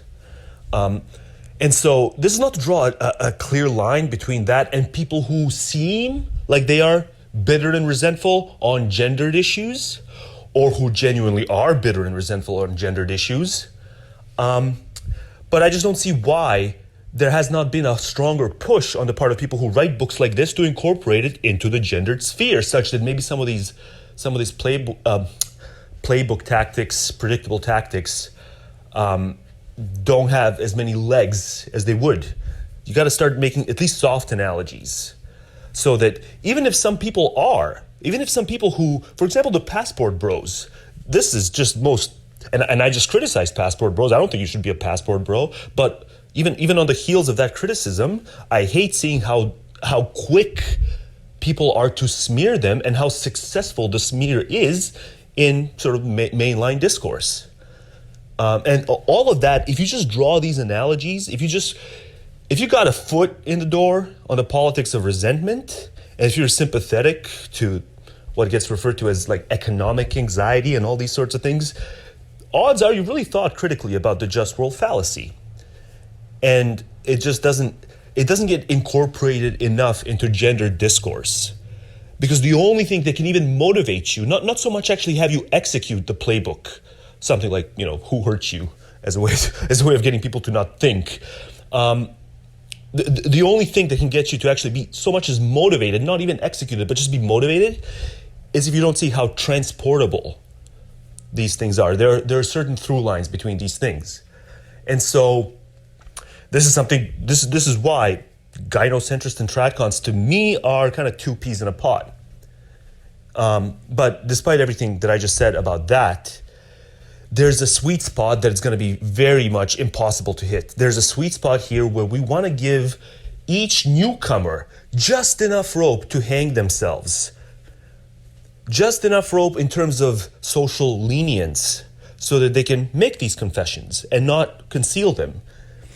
You gotta know the issue is far more wide-reaching than it is if this is just the amount of confessions that make their way to public, to parts of the internet that are publicly accessible. Like, imagine just how much more pervasive the issue is when it comes to all the things that get done or said or confessed behind closed doors, right? So it's a very tricky tightrope to walk. It's a very tricky and probably impossible sweet spot to hit, to get this optimal balance between encouraging people who make the wrong decision when things are tempting enough such that that decision can get made in the wrong ways, and then encouraging those kinds of confessions, but also not getting guys to cower because of these manipulations and these a real man wouldn't, right? If this needs saying in 2022, it's really sad, but I'll say it anyway. Like, anytime someone tells you a real man would or would not do X, would or would not do Y, or say Y, this is just textbook social manipulation. If you've ever in your life been worried about saying something because you anticipated this real man mantra, you're just a victim of social manipulation. There's nothing else to it. The thing you should be fearful of is being accused of not thinking independently and not following your own individualistic good along prudential lines. Whether that conforms to some criteria for what a real versus a non-real man is, or real versus non-real woman is, it's absolutely irrelevant. It's such over-the-top manipulation, and I never see the word manipulation used in contrast to it when someone pushes back against it. They just almost kind of want to say that, well, I too can be a real man while being a passport bro. It's like, if you want to be a passport bro, I think you're wrong. But the fact that it's important to you that you maintain that real man, it's just the vague definitions and slippery, just completely kind of soapy level slipperiness based on the circumstance, the subject that's being discussed. the criteria moves. The criteria moves, and really, people who are concerned about it are doing the bidding of their own exploiters, oftentimes, and their own parasites. And yeah, it happens when it comes to females gnawing on male resources under the guise of a real man will not have a problem with that, right? It happens with females gnawing on male resources and really male insecurities, because you do have to be insecure. You absolutely do have to be insecure on this, not the first thing that they will accuse you of. But if you are concerned about having your real man label called into question, that itself, they'll call you insecure, but they're wrong. The reason I'm attributing insecurity, that's the actual correct reason, is if you just care to argue, like, no, I too am a real man. It's like, no, let them think what they want to think. They're trying to manipulate you. And so we got to strike this right balance. We got to find a way to walk this tightrope, and it's a really hard thing to do. I don't know what the right amount, I don't know where, like right now, whether we need more sort of harsh rhetoric or whether we need to even take a step back so that these admissions and confessions can keep pouring in. It's hard to know. I guess ideally, you should give each individual prospective wrongdoer just enough room to hang themselves and make the wrong choice and then admit it. And then once you know that they're a known quantity, then around them, well, you could absolutely be harsh and judgmental and insulting and the whole 9 yards. But obviously, no individual lives in isolation. So we can't even do this. Once someone has shown their cards and revealed their character, then you can go from lenient to less lenient, because that person will talk, and then there's this spillover effect, because individuals don't live in isolated ways. So I'm not saying that it's an easy thing to get right, but at least I've now qualified that I understand there's an internal wrinkle in what I'm. The two types of advice I'm getting. I don't want, and even if you do conceal your negative feedback in certain cases, at least after having heard me say everything I said here, at least you'll know that you're concealing it for the right reasons, because you want to maintain this lenience, because you want the confessions to keep piling in. You're not gonna conceal negative feedback or just outright shit talk if you feel like shit talking them. You're not going to conceal that because you're going to be fearful that they're going to convince some majority that you're in some way personally defective or bitter and resentful or anything like that. At least we can have that if you're able to, if you have the sort of attention span to listen to this whole video and make it this far in. I doubt many do. But yeah, I'm going to have to do probably 2 more videos, one of which I've already recorded. And even that one, I spoke for almost an hour, and that's going to be uploaded probably later. I want to take a break from editing, but yeah, after that one, I think I have 1 more, and then the trilogy will be done. All right. Ever since the last upload, right, it gets stronger and stronger. I care not for societal reputation. I care for my personal comfort, and I care not to be misunderstood, and especially I care not to be epistemically misunderstood. And so this is just an audio in advance to say this is how you should start off your next video. But maybe if you get creative, you could just kind of playfully, if you get your camcorder up and running, you could just playfully hold your phone and play the audio instead of just reciting disingenuously. Because see, now I've just practiced in what I want to say at the start of a video, so it's not going to be, it's going to be a recital, and people love recitals. This is why whenever we get a new trainee, people just recite the same old stories and jokes they've told to so many previous trainees that come and go, and they do it with every bit of enthusiasm because they don't see themselves. They can't take an objective third-person view. They recite the same jokes and stories, none of which are funny to begin with, and they giggle at their own jokes and stories, and not even after, but through, and here I go. This is supposed to be maybe audio that I'll play at the beginning of a video from my phone, just as a cheeky kind of start to the video, but the point of the audio, and FYI, in case I play this at the beginning of a video, I'm stoned, but maybe visual me can attest to that before audio me attested to it a second ago. I am stoned, so this is a little wavy, but I like it. I don't know if people will like it, but I'm gonna keep uploading this way because there's more and more opportunities. But the point of the audio is to say that this is gonna be a long video. I wanna pack a lot into this video, and I wanna expose numerous forms of artifice, like the happenstance example from a second ago. People don't see themselves. People don't see how they're being redundant and not catching themselves in their own enthusiasm of redundance.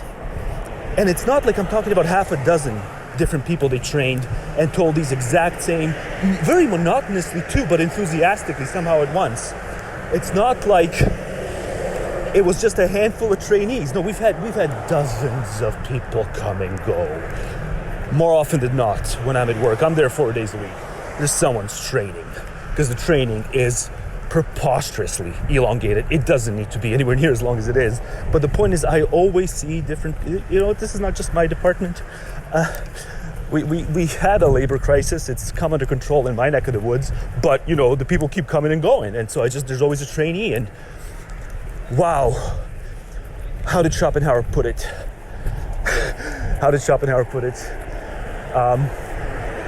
On the whole, they are thoroughgoing Philistines and quite incurable. Yeah, that's my workplace in a nutshell. There's so many other examples, but that's not the point of this audio. If I'm still holding this at the beginning of the video, wow, kudos to me. I wonder if I'll interrupt myself. The point of this audio is that the video is going to be excessively long. I'm going to pack so much into it, because if you don't, it's radioactive. If you don't fully contextualize your views, and if people don't accept that this topic can be talked about purely as in third-person analyst terms. If we're striving to do anything other than to be third-person analysts and ideal reasoners, the best possible versions of ourselves and impartialists, if we're not getting that, if you're saying the impossibility of that justifies any kind of wild interpretations and worst assumptions and cries of bigotry, you're just hopeless. And so because it is such a third rail and a bunch of third rails packed into one, because I'm going to go into a lot of places, both in the video but more so across the blog post. I'm going to go across the board. I dread having to do the blog post, but the other reason I'm doing it is because there's a good chance this video is going to be taken down. If I exclude just one thing I want to say in the video, then maybe I significantly reduce the odds of it being taken down. But as you'll see at the beginning of that blog post, which I've started writing, I am just irascible about this. I am just not willing to forgive the fact that we have to walk on as many eggshells as we have to walk on. I will never forgive our tech overlords for this. Because I also just want to, in certain amusing ways, I want to use certain terms. I want to talk a bit about Pepe. I want to talk a bit about Wojak. I don't want this to bring me into disarray with the algorithm, or I don't want this to up the odds of this video being removed. But it's just so over the top. Because I fooled myself. I never fooled myself into believing that, all these androcentric memes are hateful or bigoted. I never fooled myself into believing that, but I did fool myself into never thinking highly of them outside of, in the moment. I fooled myself into thinking that they were intellectually low class. This is not something an intellectual mid-brow or highbrow will entertain, certainly not publicly, but not even privately. But then I caught myself privately over and over, these are so adorable, and if you're a fan of black humor, absurdist humor, you won't be able to look away from this. There's various forms of humor rolled into one with this kind of Wojak, Pepe, Doomer, and various offshoots of Doomer aesthetic. The Manospherians, on average, meme better than any other political coalition, if we may call them a political coalition. They're nowhere near as active politically to be one such coalition. I guess you can say they're an ideological coalition, and they're responsible for a lot of this stuff, and props are due, and it's not intellectually low class of me to point that out. You've been the one who's been had. You've been had by 9 lives qua academe, because no academic will say anything positive about any of this. They won't even touch it ironically. closest thing is Sam Harris once, but he refers to the frogs in his audience disparagingly, because he's been had by 9 lives qua academe, because the academics aren't circulating these memes because they're too highbrow for it, because they don't realize, they won't accept that they're still children at heart. And as a person who is in a healthy relationship with his own soul and psyche, being still a child at heart, you won't be embarrassed to admit in public that there's nothing dangerous or harmful, and especially there's nothing intellectually low class about indulging in these things, especially when I show, as I will later in the video, just how many more intellectually low class things they're willing to look away from. And that's especially why I think this video has a much higher chance of getting removed or algorithmically demoted and rendered all but invisible than any other. And I really didn't think that this audio would be, Jesus, this is 8 minutes and 7 seconds. I meant to do just a quick little introductory audio. It's Thanksgiving. I'm still walking back home. I recorded another audio earlier that I'll chuck along at some point later in this video, but that's going to be a different set of themes that are ultimately related to the big theme and that are overarching with the big theme of the video. It's going to be a very long video, folks. I hope you've got the attention for it. I think I'm very clear-headed right now, so I may want to say a few other things. I wonder if I'm still holding the phone, though, in the video, or if I'm just going to do a backdrop on top of this. I don't know, because yeah, me holding the phone and saying nothing in the video by minute, well, 8 minutes 45 seconds. I mean, yeah, that's going to be strange. So I don't know how I'm going to do this, but there are these asymmetries within academia that if you point out anything about them, it'll get you in hot water. It's only going to get me in digital hot water because I don't have any kind of notable enough social, societal role such that there's ever going to be a backlash against me. So I'm the perfect person. I pay minimal cost. I only pay digital cost for talking about these things. But there's a humongous asymmetry within academia when it comes to their readiness to attribute to one or another social pathology the attribute of maleness. And the moment I start talking about this, it doesn't mean that I'm going to branch off into flattering stories about the masculinity topic, because masculinity is just a sieve for sizeism. It's nothing more. Anyone who wants to tell you that it's about personal responsibility, they're hopped up on something, but it's not reason. So masculinity is a sieve for sizeism, and patriarchal serfs who do its bidding are the ones who are often crushed by it, because most of them are not going to meet the sizist requirements to be conceived as masculine in the way they think they're being by being personally responsible. Jordan Peterson has done a lot of harm in terms of making this view in vogue again. He just denies that 99% of what truly is traditional masculinity was based on sizeism and how well you fit the criteria of a sizist. But see, some people will just hear this and laugh because the word sizeism just sounds funny. And I agree with you, it does sound funny, but that's because male plight is inherently funnier to us than female plight because of the way we evolved. This doesn't mean that the plight itself does not take effect and is not endured every bit as realistically as female plight is, but we just didn't evolve to be concerned about it. And what we find funny, and I'm going to exhibit this in the audio I recorded prior to this, what exhibits this the most is the reactions in a certain kind of skit that I may do actually myself. A lot of the best comedy truly is male plight and essentially Charlie Brown kicking the football over and over again across the show's run. Over and over again, Charlie Brown and Lucy, there was a dynamic there, and every time she tugged it away last minute, every time he ended up flat on his ass, we were all meant to laugh because she just got yet another one over on him for the umpteenth time, right? That wouldn't have been funny had the roles been reversed, and there's a reason the roles never got reversed. Folks, I'm not being a reverse Anita Sarkeesian with this. That show should have existed. Numerous other shows where, quite like with the Charlie Brown Lucy dynamic, it's not just that he ended up flat on his ass. The other part of why we were all made to think that it was so hilarious and charming is this fact, this stuff that precedes it. And what precedes it is, man, oh man, how she lies to him. over and over in each manifestation of that gag, probably the most notorious gag in the history of Charlie Brown.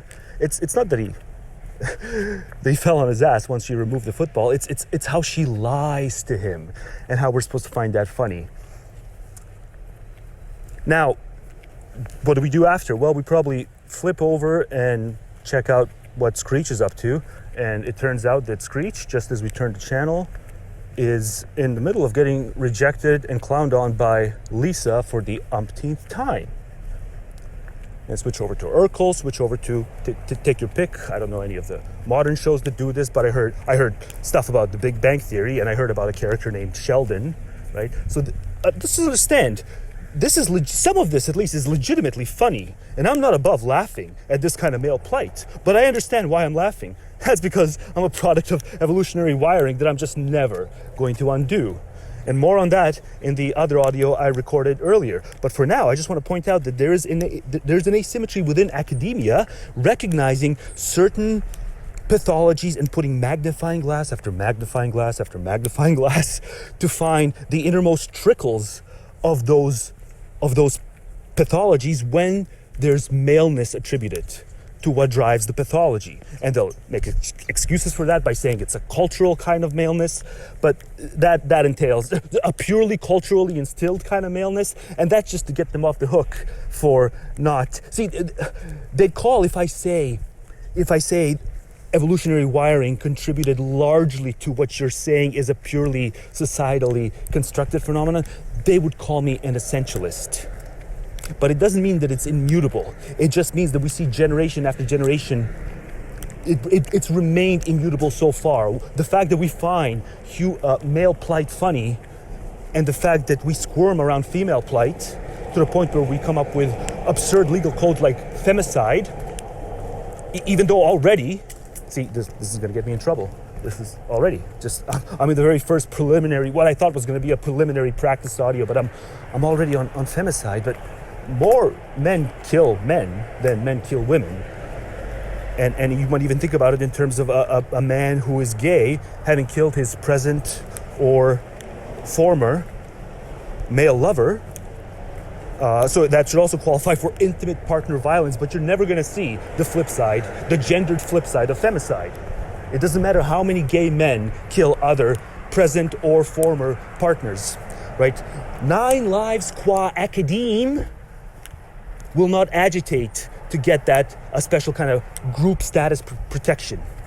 And I'm not saying that all group status protection should go out the window, but it is very hard to draw the line between what is and isn't. And the closest thing these people come to grappling with that reality is the fact that they will say something like, well, gingers are borderline, right? Because there's, and certain other kinds of, the Welsh are borderline, because there's an ethnic component to it. So they also fail to recognize that racism, especially on their terms, most of these people are purely constructivists on race. They don't believe race is a valid taxonomy. It's not a valid biological category. So really, once you get to that position, this is not something hereditarians have to account for, but this is something, if you're purely constructivist on race, you don't believe races are biologically interesting at all. It's all fuzzy all the time. Now, you might be right, but the moment you recognize that, you also recognize that lookism is a pure derivation. Sorry, that racism is purely a derivation of lookism. And it should not be so much more sociologically interesting to you and sociosexually interesting to you than is brute lookism. And this is something people will point out. When they say, well, we're new to this community and looks like they don't like folks who look like us. So very simple people will speak clearly, in clearly lookist terms, to describe being racially discriminated against. But academics are deadly silent in pointing out that racism is just purely a derivation of lookism on their own understanding of race, biologically speaking. So, 17 minutes almost. Yeah, wow. You can see why I touched on a lot. This is supposed to be the intro to the video. I'll see whether I'll record something prior to it. But these are all kind of the theme. Oh, one more thing. In the future audio, you got to pay attention to this. In the future audio, I pose options for a certain phenomenon. If I don't get enough responses to those options here, I'm going to do a community post on it. So there'll be 5 options, like I'm permitted on the YouTube community post. The sort of activities we see screen capped on the Twitter account called Women Being Honest, the sort of activities we see screen capped there comprise what percent of Western fertile women? What percent of Western fertile women partake in, I'm not saying look the other way from, I'm purely now asking, what percent partake in the activities screen capped on and documented in long form? I scrolled back, I stumbled upon the account a few days ago. I scrolled all the way back to April because I was just mesmerized by how many of these highly tweeted, highly liked posts by these insane broads, animalistic, hybristophilic broads, fetishizing their felons who in many cases killed them. What percent of Western fertile women partake in these kinds of activities? I don't mean specifically post about it online, but partake in the thoughts being expressed and confessed. And so option A is 0 to 20%. Option B is 20 to 40%. Option C is 40 to 60%. Option D is 60 to 80%. And option E is 80 to 100%. Obviously, I don't think anyone's going to pick the last option if they're at all sane. Right? So this is why I'm not a bigot. If I were a bigot, I wouldn't care for us to truly investigate this rigorously by starting out with one such poll to see what it is in fact that we do believe on the granular level about the rates and the prevalence of these things in the West. And I confine it to Western fertile women. If you think that's wrong and I should include or exclude some greater number of women, I'm open to feedback. But this is step one. This is why. This is where manospherians go wrong in quite a lot of ways, but one way in which they go wrong is I've never seen a manospherian come out, talk about these gender dynamics and pathologies, and how 9 Lives Qua Academe does not admit there are female pathologies. They might, but for every 10 male pathologies they'll fixate on, they'll only identify and quickly forget about maybe 1 female pathology. And there are numerous, socially speaking, there are numerous pathologies across the genders. And so if no one within academia is going to discuss it seriously and not abstract away from it through structuralist rationalizations, then more people who are kind of street commentators on gender should, and I applaud them and commend them for doing it, but they should never leave observers not knowing what they believe about the prevalence of these things. Them, as in the commentator whose video they watched, you should always point out how this is very hard to know. And maybe a lot of your manospherian allies underestimate how difficult it is to actually come to know this as a matter of knowledge. The prevalence of these things, whether it's in your country specifically. But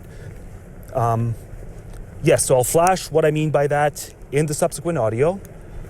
And so there's these 5 options. So I've confined it to Western fertile women. What percent? 0 to 20? I'm not even going to guess because I don't think I am warranted in making a guess until I've seen some feedback. I posed this later on in the audio as well, but I didn't list the percentages.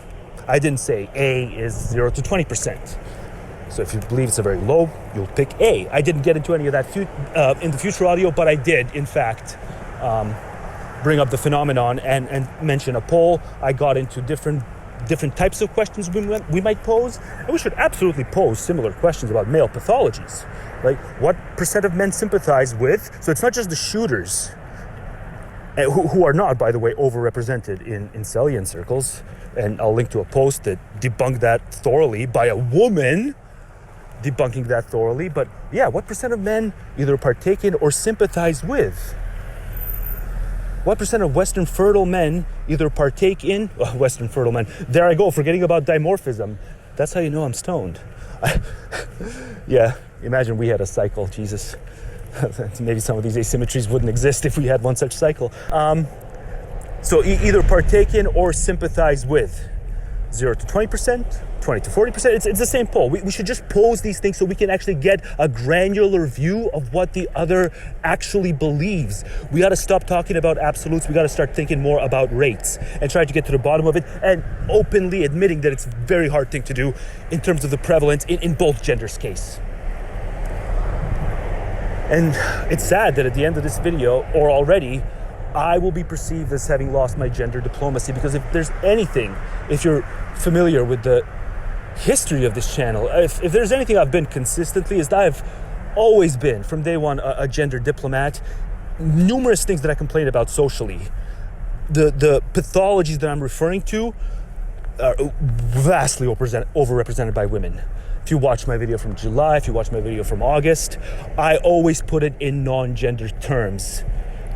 I've always done that because I didn't think the gender story was the interesting story to tell. I didn't think it added anything to the discussion. But truth be told, 90% and above overrepresentation in terms of females being the culprits of all these different types of truly obnoxious behavior that Schopenhauer was right to call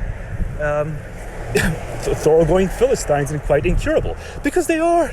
Because they're so excited when I recommend papers. It's like, oh, I'm the wise one. Oh, he recommended a paper. It's not just that they don't read the papers when they feign enthusiasm after you suggest something.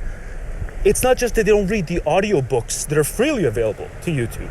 It's not just that they feign enthusiasm before not heeding my recommendations at all. It's that when I ask them, okay, it's okay that you didn't, but do you even remember what I recommended to you? Do you even remember that much? The name of a single author or book or hell, even video. Sometimes I just take it to the videos. Nope, not once. There are people there who have been there for years, whom I've recommended certain things over and over and over. I think with Schopenhauer's studies in pessimism, I recommended it in double digits to more than one person, double digits number of times. Ironically, the very thing that I'm drawing from here, when I say thoroughgoing Philistines and quite incurable, that doesn't make me a misogynist any more than it makes you a misogynist to point out how pathological it is that some men will sympathize with murderers who kill their present or ex-girlfriends. The magnitude of the harm doesn't need to be proportional for the inner characterological viciousness to be revealed. Because what the channel, to be revealed as identical, because what the channel, the YouTube, Twitter, who screen caps all these things, called women being honest, what he screen caps is that if women had the brute might, they would smush, like God smushes and smites people. Like they would smush the men they're mocking and they feel themselves superior to in all these overtly bratty, over the top, maybe macro level shit test. Maybe that's what some of this stuff is. And the moment you say anything negative about it in any kind of matter, if you talk about it sociologically, or if you just from an armchair standpoint compare it to like non-literal booger eating. So there's a certain kind of psychological booger eating. Just as a psychopath doesn't have that part of their brain that shows them the ways of empathy and compassion, that part of the brain. If a neuroscientist were here, he would put it in technical terms, but right, what this kind of behavior is that they're shoving in the public square's face in a celebratory way, what that is, they're lacking a kind of part of their brain in non-technical sayings, I'm saying it, they're lacking that part of their brain, but unlike a psychopath, it's not simply compassion or empathy. It would be the part of a brain that would make a booger eater fail to recognize how disgusting their habit is, right? So one day I pine for the sort of compilation gross out video or compilation cringe video where we see the booger eater, but usually if they're doing it in public, the booger eater is usually a part of these compilations. If they're doing it in public, they don't realize it. But the moment they've eaten it, they start looking around to, oh shit, I'm in public, right? So it's hilarious, but that kind of, the fact that they have a pathology, at least they understand. You have the satisfaction that at least they understand themselves as vile booger eaters. These non-literal sociosexual booger eaters, which these women overtly are and celebrate being, like a psychopath does not have that capacity to introspect on morality for its own sake and only does it relationally and positionally to gain advantage. Likewise, like absolute advantage, not even advantage for some further collective gain, but just brute advantage for themselves without a trace of guilt. Likewise, certain people don't have cringe parts of their brain. They've only ever known Philistinism. That's all they've ever known. And so they have not matured into a healthy sense of self-cringe, to say nothing of self-vigilance. It's just they've been pampered and lionized their whole lives.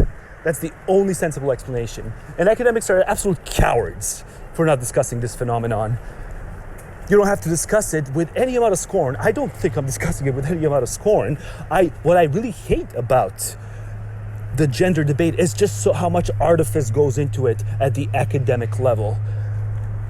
Because of these, let's play dumb and talk about clear-cut lines between structural and non-structural forces of bad and engines of harm. Sometimes the structural, non-structural divide is indeed interesting and should implicate policy. Sometimes it's the least interesting thing. And looking at these different engines of harm and engines of immorality, twofold phenomenon, there's different engines of both. Sometimes we don't even need to draw the line between anthropogenic and non-anthropogenic engines. It just shouldn't matter. Here's a case where it simply should not matter. Whether this is irreversible, whether this is baked into their cores and they could not have been any different in any other way, or whether they are mutable. We're not going to draw the line. Just as you wouldn't draw the line between an anthropogenic gender of harm giving you a first-degree burn, the mildest burn, versus a non-anthropogenic engine of harm resulting in you getting the most severe third-degree burn from head to toe. Like, you wouldn't fixate on whether it's an anthropogenic or non-anthropogenic engine of harm that delivers the two different magnitudes of burn for you. You would want the mildest possible burn covering the smallest area of your body, even if it's an arsonist who caused you to suffer that burn and who was then quickly arrested and is now no longer posing a threat to you whatsoever. And who, let's say, maybe even you can get into a boxing ring and beat the shit out of in a tit-for-tat sort of way. But whether you get your comeuppance or not doesn't matter. You would always pick that, and far worse, you would pick the second-degree burn over the third-degree burn that leaves you toasty from head to toe. So there's so many different political coalitions and movements. You gotta, when you debate with them sooner or later, they think that they've got the line on this, and they don't, because they don't give anywhere near as much attention to the magnitude factor. Best illustrated by the first versus third degree burn and whether the engine of harm is anthropogenic or not.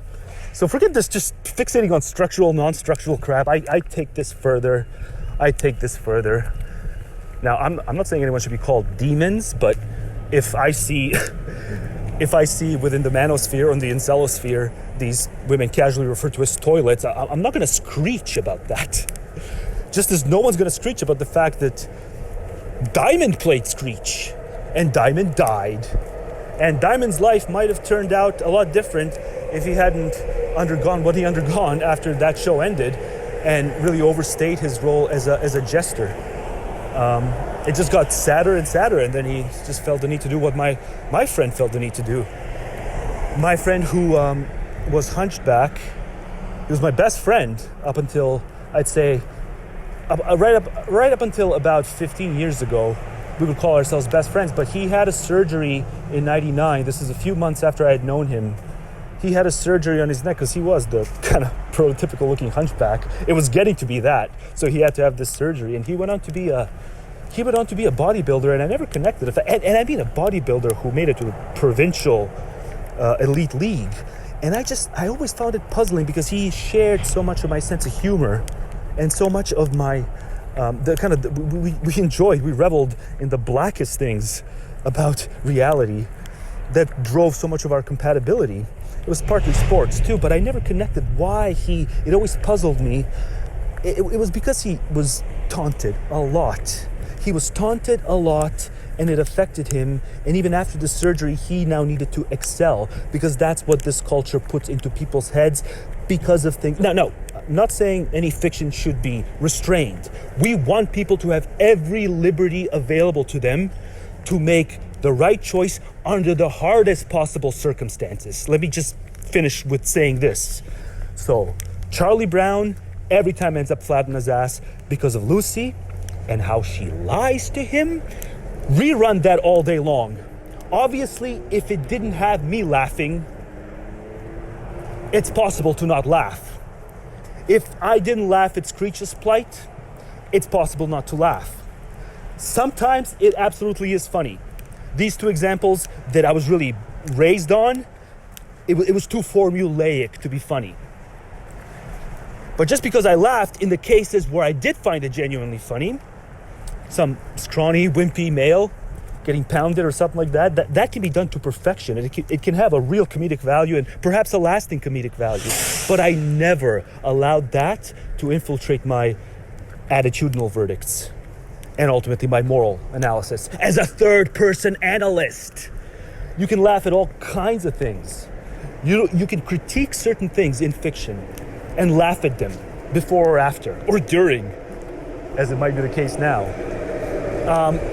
But so much of his plight, Screech's plight, overlapped with my friend's plight due to this hunchback situation that I never connected to why he poured so much of himself. He poured so much of his efforts into getting the best possible body. That's not typically the sort of guy that I have anything in common with, and here I did. And what is the catch? What was our attitudinal drift where we can talk the whole day and laugh with each other the whole day, and then at 15, 16, you up and take off on me to spend ever more hours building your body in the gym? It was because you had this surgery. It always comes from a brittle foundation of self-worth. And this is why Jordan Peterson and his parrots are no better, because they want to convince themselves that the best answer is to put men through those kinds of hoops. But my friend, who I don't discuss anything with anymore, he doesn't look like Dwayne Johnson, which ties back to sizeism. Jordan Peterson wants to romanticize textbook masculinity for you. He doesn't know what he's doing probably, but he wants to romanticize it for you because he needs to imbue a glow on it. And that glow is something other than sizeism. Taken in its most brute, evident form, it is startism from start to end. Maybe a little bit of charisma. The more charismatic man is typically assumed to be the more masculine man. But by and large, it is your musculature, your height, your size. And a culture that puts way more emphasis on that, which, by the way, never stopped doing, folks, for those of you who might be the Peterson parrots who are about to take me to task in the comment section. It's not like in 1970 the progressives won the gender debate and we all understood that traditional masculinity was now to be on the way out, and so we've had 52 years of post-masculine American or Western culture. That's not what happened. Very few people, the truth about this, sociopolitically as well as sociosexually, very few people changed their views on the normative status of textbook traditional masculinity. Very few people have done that. People who had gone into those debates with a pre-existing political ideology, so they got the political ideology prior to the fleshed out views on gender, they always deferred to the precepts of the political ideology. They did not think about it at depth. And I see so much of that in Peterson. Why else would he try to romanticize it? Here I use romanticism a la the 19th century Germanic artistic intellectual movement. I don't mean literal, the way a Philistine thinks of romanticism. But yeah, Jordan Peterson wants to spin you a more glowy tale about the truth, the innermost truth of masculinity, because he wants you, like my friend Nick, he wants you jumping through certain forms of hoops instead of thinking critically about your brittle foundations of self-worth and why they're as relational as they are, why they hinge so much on external social validation and often gynocentric forms of approval That's the biggest freaking irony that I didn't think I'd get into right away. I wanted to save this for later in the audio. I guess this is still in audio. That's the biggest irony, is that the gym cells, and just so many, not all, but so many of the Western incels, they're fundamentally gynocentric. They're not. See, these stupid pills. I swear, these simplistic carvings out of what is true and untrue. First of all, the fact that we're borrowing from a 20-plus-year-old film, that it's a 20-plus-year-old mediocre film that tells the wrong lesson. The fact that so much of that has come to influence internet rhetoric, that itself is a video I should do separately. This pill stuff, it's like, I love the Pepe stuff, but guys, some of this pill stuff, it wasn't that good a movie. It should not have had staying power. But a lot of it is, if I tell you, you shouldn't have such brittle, standalone foundations of self-worth. They have to be less brittle significantly. You don't have to be the most self-affirming person of all time, but wow, the typical post I see within the incelosphere by your typical, presumably Western incel, referring to themselves casually as subhuman? Now, you can say that's the absurd dark humor again, but then remember the thread? There was a thread. I don't know if it's still up on Reddit, but it was a subreddit called Incel Graveyard. They were just so documenting so many of these guys who, in their suicide notes or previous posts, pointed out how they offed themselves because they couldn't get the cooch. They couldn't get the cooch wet or even damp, and that significantly drove them to these suicidal ideations that spanned for sometimes decades, sometimes less, attempted suicides or actual successful suicides. And the fundamental question there is, did you dislike how you looked prior to these dozens and can't believe it, but sometimes they say they've had triple-digit rejections. I don't mean to make light. I just want to show the artifice behind it and what's really tricked you. Because the reason I call you androcentrist, if you are one such person, if you're anyone who's even ironically ever referred to yourself as a subhuman, I say this late in this audio. I should have saved this for later, but if you have ever even ironically referred to yourself as a subhuman primarily because of these streams of rejections you have when you pursued women, it's not about that. The interesting question is what you thought about your appearance prior to that. This is what separates the wheat from the chaff in terms of who is a ideological as well as an attitudinal androcentrist, whether that's specifically on looks or on any other topic, right? If you didn't mind how you looked, but then you started getting nothing but rejections, often from these openly immature, heinous broads, because you just didn't know that the last thing you want to do is give them even a semblance of an innuendo, let alone a pursuit, let alone a sniff of validation, because you just needed it that bad. I don't know why you would have needed it that bad, especially when I see people in their teens talk about how, like in their teens, they think they need to shoot their shot at gender clowns with even more makeup than your typical clown, and act so easy in terms of what they should perceive their own value to be, act so easy in that regard that women openly talk about something as ridiculous and childish as Brazilian butt lifts. Like that's like, just imagine I got mocked on my 14th birthday because my cousin, who didn't know any of my friends, brought me an action figure. And I just didn't get mocked on that day. I was a 14-year-old kid who got an action figure, okay, so a toy. A 14-year-old kid, I didn't just hear about that for that time or for a few weeks after. Oh, I heard about that for months, and I think even a couple of times, years later, it was brought up as a punch at me. I guess people just needed to reach that much to find something about me to keep, find one way or another to twist the knife, because there wasn't much ammo. That's what I have to conclude from that. But the point is, one of the ramifications of men having been this easy is I grew up being mocked for receiving an action figure for a number of months. An action figure for my 14th birthday, unbeknownst to me. I didn't know he was going to bring me that action figure. If I had known, I would have told him, don't do that in front of my friends. They'll take the piss out of me for ages. And well, I didn't know, and so I was proved right. My worst fears were proved right. But of course, I wasn't above certain other kinds of unfair tactics, employing it on them. So we all harmed each other in these ways, especially with the onset of puberty. I didn't ever start it, but I surely retaliated when someone else started it.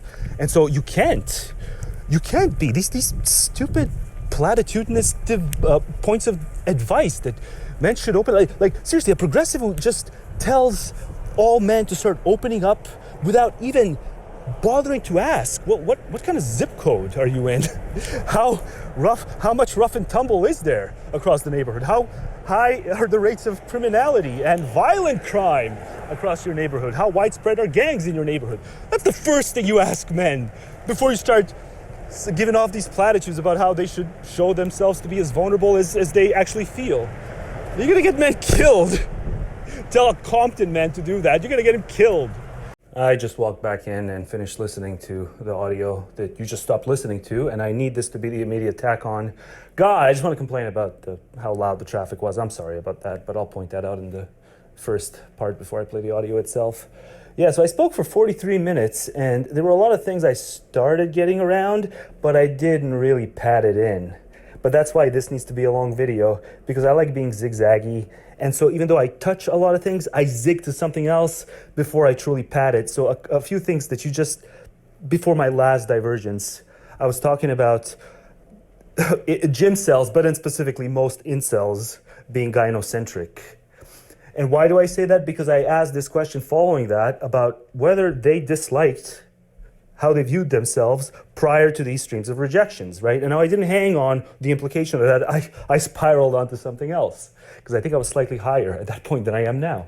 But at least now, there's also nice audio without the traffic noises. And see, now I'm spiraling again. The reason it's the question about whether or not they liked how they looked prior is so fundamental to the way they answer that shows whether they are androcentric or gynocentric psychologically and temperamentally. If they had no issues with how they looked and they're suicidally depressed because they can't get the coochie wet or damp even, that there's no story to be told there except a gynocentric story having forever. In some cases, I'm sorry, but it probably is irreversible. In some cases, it probably is irreversible. That kind of gynocentrism having hijacked a man's psyche on a great many issues. If it applies to the issue of a man's self-perception, where they start rating themselves lower than they otherwise would have for no other reason than the rejections. When you tell me Bob Saget in his heyday was not actually an incredibly handsome looking man, like you really are trying to think about male aesthetics with a cooch. My example, Bob Saget in his heyday doesn't do it. Doesn't do it because you have been hijacked by the cooch that you don't have. Your aesthetic assessments of male attraction and unattraction. I'm not saying you can't fight ogres. Hideous, aesthetically. And I'm not saying if you're not an ogre, see, this is why you can't say anything about what I'm saying here and call it blue-pilled or red-pilled. No, I very much am black-pilled in the sense that, yes, if you dislike how you look because you objectively are an ogre, I'm not going to tell you to go get plastic surgery. I'm not going to tell you to do that. That gets into the will versus the mind audio that I'm going to tack on probably following this. I might tell you to think about plastic surgery if you're an ogre or if you have some other kind of deformities. And if you've always hated that about yourself and you don't want to be given platitudes about thinking it away through Buddhism or some other kind of crap that dissolves the person into nothingness, sorry, but even Schopenhauer's metaphysics, I'll get to that too in the subsequent audio. You don't want to be given any of that crap. You don't want to look, you don't want to hate what you see in the mirror. And you're suicidally depressed and for decades, okay. Then no one should give you grief if you consider plastic surgery.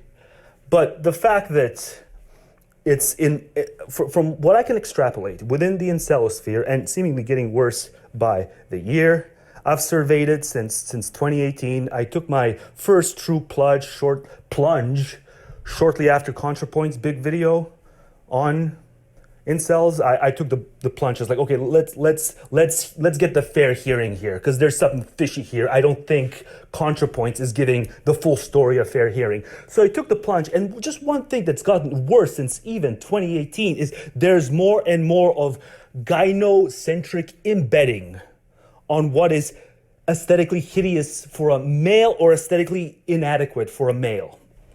And that's why I also brought up my friends and his relation to Screech, because they both spent such an inordinate amount of time bodybuilding, but neither of them was ever going to reach the status of Dwayne Johnson. And that's not something, look, there are studies that discuss this. There's a wiki page. You know, you go to gender dysphoria, you're quickly going to get to bodily dysphoria and specific offshoots of bodily dysphoria that measure how much more prevalent these kinds of anxieties are among, look, this is not just me saying it. There's a lot of things that I just say, but in this specific case, it's a wiki entry. They say it verbatim in how I'm going to say it here. These forms of anxieties for men are far more prevalent, not just across the West, but in countries that receive a hefty amount of Western media as their primary kind of media outlet. And it's especially prevalent among gym-going males. These sizist concerns and distorted views of how large or small you really are, right? So here, I'm just saying, deformities are deformities. An ogre is an ogre. And that itself is a reason to say seed is prohibitively risky. That itself is a reason. Forget about all other kinds of things that I talk about in the form of indignities versus harms and threading that sort of needle. Just the fact that there are people who have killed themselves because they hate looking in the mirror and they can't get over that, that itself is a reason to say that nothing else can compensate for the fact that seed is prohibitively risky. And yes, I will take Will McCaskill and his long-termism to task after I'm finished with this mammoth video that has so many components. The point is, you are a gynocentrist on the last thing you need to be a gynocentrist for if you are the typical Western incel who post within the incelosphere. You guys are overrepresented. There's very few androcentric incels. One of the things here is just the normalization of the gym. The fact that, but by all accounts, the sale rates for HGH and things of that sort, these things were not selling like hotcakes 5 decades ago, to the extent that even there existed in more primitive forms. The proportionality of the sales was not matching what it's matching right now. And certainly when these simplistic political folk tales, usually by trad cons or trad cucks, if you want to call them. I don't mind using cuck when it's got the precursor of trad behind it. That's another thing that I used to believe is intellectually low class. I've rid myself of those constraints, because those constraints were imposed on me artificially by 9 lives qua academe, because no academic will say something like trad cuck. They wouldn't be caught dead saying it. But there are trad cons and there are trad cucks. And they are overrepresented in what I just said here. That is to say, to further contextualize, tradcons are overrepresented in these cries, which are really just political folktales, these cries of the complete end of masculinity, nothing about the gym rates, and even just the gym optics. There's a gym a couple of blocks from my place. Yeah, the attendance went down during COVID, as it had to, but it's a bottom floor gym, and it's got an entire window instead of a fourth wall. So I can veer into all the gym, just as I'm passing, even if I'm across the street, I can see. And it didn't look as packed when I walked by that same place before I lived in the place I do now, but I would still know the neighborhood. I walked by, that gym was still kicking, but it didn't have anywhere near as much attendance as it does now. And that reflects the fact that, yeah, we often tell these tales about how most people just get the gym membership in January, but the word most, in terms of men, fails there. It's always overrepresented. The gym is always overrepresented. The gym I pass by here, which I do often glance at just to see the exertion and the pain and the false stories they probably tell themselves about how they enjoy the burn. If you enjoyed the burn, you'd keep doing it. No, the burn is not enjoyable, or else you'd be done with your workout far quicker because you wouldn't need the rest holds or the rest spots. But yeah, Jordan Peterson will tell and fret and kvetch about gynocentrists having destroyed and casted masculinity away out of the West, where all these actual sizist implications, and really we can say sizist attributions of masculinity, which is the majority of what it is. Sorry, Jordan, you'll probably die not accepting this. You'll probably die thinking it's about personal responsibility, but that's your whatever need, whatever kind of pathology you have, Jordan, I know you're not listening to this, whatever kind of pathology you have, it has its roots, I believe, in your unwillingness to simply come to realize that it's a little to do with charisma. It's something to do with being silently menacing and just effortlessly intimidating. And these things are very much related to the sizist factor. There's a few other factors. There's Brazilian Jiu-Jitsu, as their buddy Joe Rogan gets into a lot, but it's not this personal responsibility stuff, right? Danny DeVito, on his best day, in a well-armed suit or a business suit, G.I. Joe, being the most let's say he goes on to be the most responsible human being in the history of humanity. Danny DeVito does. And let's say that Dwayne Johnson goes on to be the most irresponsible person in the history of humanity, just commits every single depraved act known to man. Or, let's not go that far, but let's just say he's not a responsible person. And let's put him in a tutu. So you got Danny DeVito in his G.I. Joe next to Dwayne Johnson or whoever else, these guys who devote so much of their lives to the gym. You put them next to Danny DeVito looking about as sharp as a man can look, and them in some kind of Tinkerbell outfit.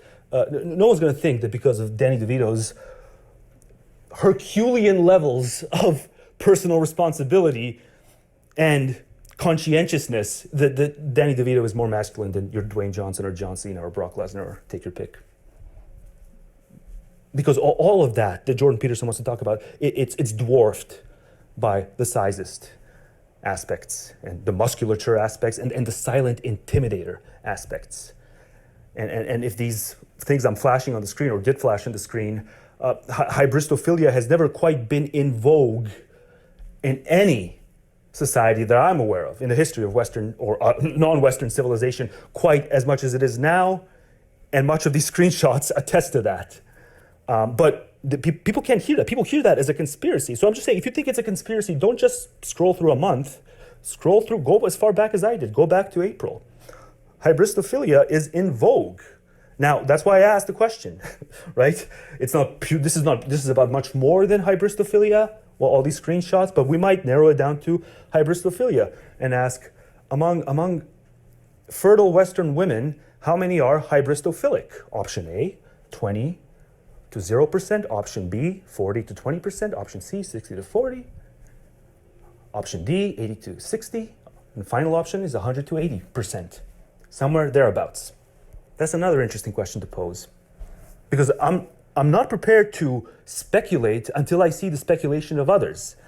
And these drabby commentators never ask these truly fascinating questions. See, if Jordan Peterson had some wits about him, this is the question he would pose if he wanted to talk seriously about the gender problem and the so-called plight of masculinity. You know, there's a plight, male plight is comedic, and that's not going to change anytime soon, and we shouldn't lambast ourselves into changing it, because by doing so we will become these humorless drones that we so despise when we see it in the Sarkeesian intersectionality sphere.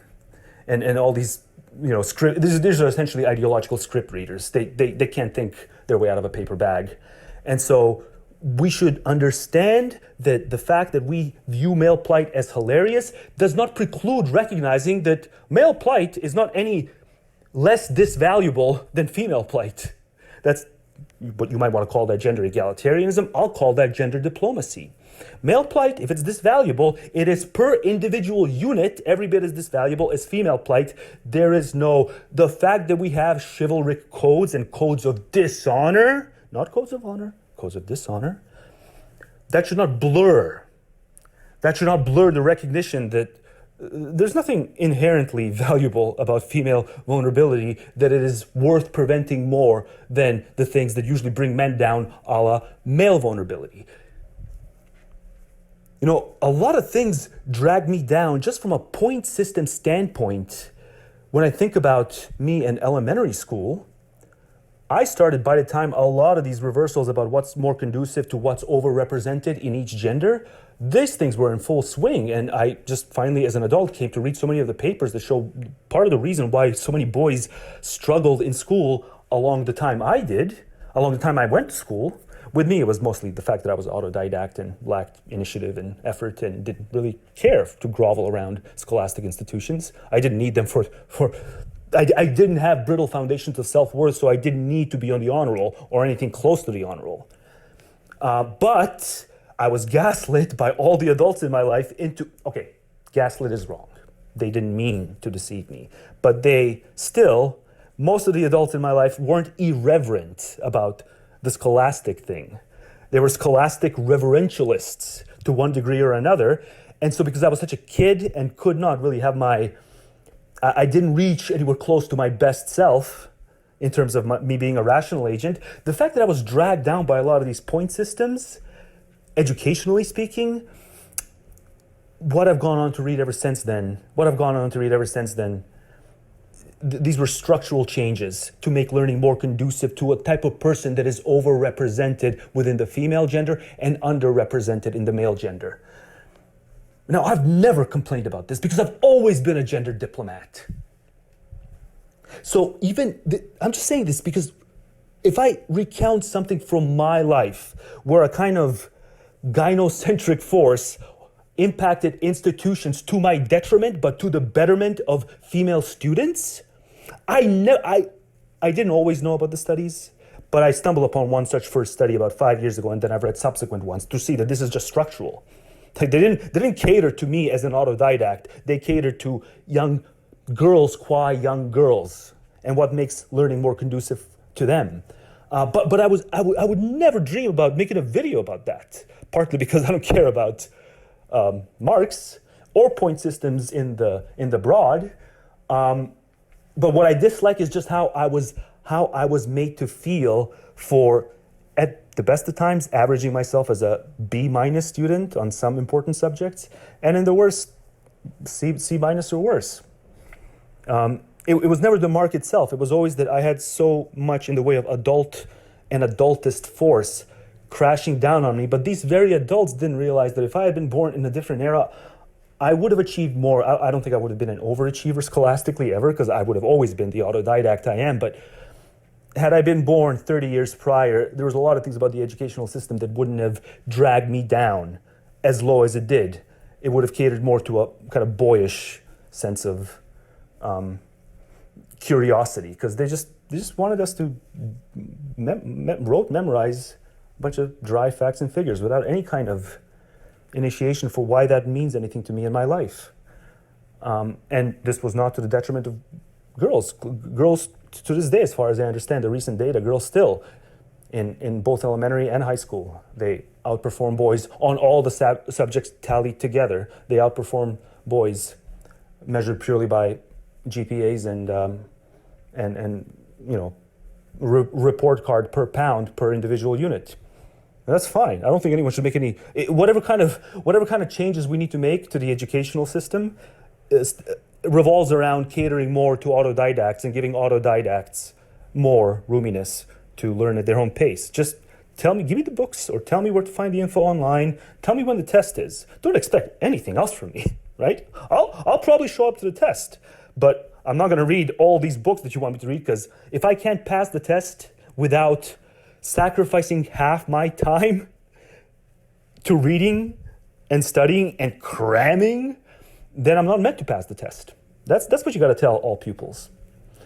If you can't pass these tests without throwing away huge chunks of your childhood, then you're not meant to pass those tests, and that's okay too. But we were so eager to, because of the shadow of the patriarchy, we were so eager to see to it that girls were good, studious agents. There was this project that, okay, so boys are these studious agents, and so, well, yeah, we know they're autodidacts, but, look, we're in the shade of patriarchy. Girls need to become good, studious agents. And much of the catering went to, the structural sort of augmentation revolved around that. And autodidacts like me, we weren't even going to be diagnosed, let alone catered to in terms of our unique needs as pupils. But I never incorporated gender into this, even though I could have. And this is what it means, not just to have gender diplomacy and to be committed to gender diplomacy, but to have a kind of gendered grace, where I have this ammo that shows there are structural things catering to a type of person that's overrepresented within female students as opposed to male students. And I'm just not going to use that ammo. I derailed again. But to go back to Jordan Peterson will screech about masculinity as if the progressives really did win the gender war in 1970, like I randomly assigned a year or some other period in 20th century. And he's here to make us realize that that's not the case. And someone needs to carry this message to him. I don't mind debating him live on the show. I think I'll mop the floor with him. I hope he hears this part too. Maybe I need to say stuff like that to actually be invited. But he can't wiggle his way. I can bring stats to back this up. I can bring stats to show heightened anxieties around these sizist musculature and showing why the gym is always packed and it's always men and they always look like they're really exerting themselves and in anguish.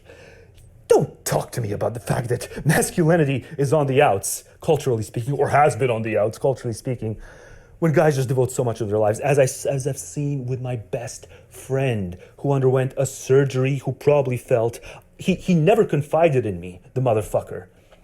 He never confided in me. I wouldn't have if he told me he's still, before he started working out, if he told me that he still feels the sting of all the taunts prior to the surgery and sometimes after the surgery, because another one of our friends was very vicious and never really let him forget the fact that surgery happened.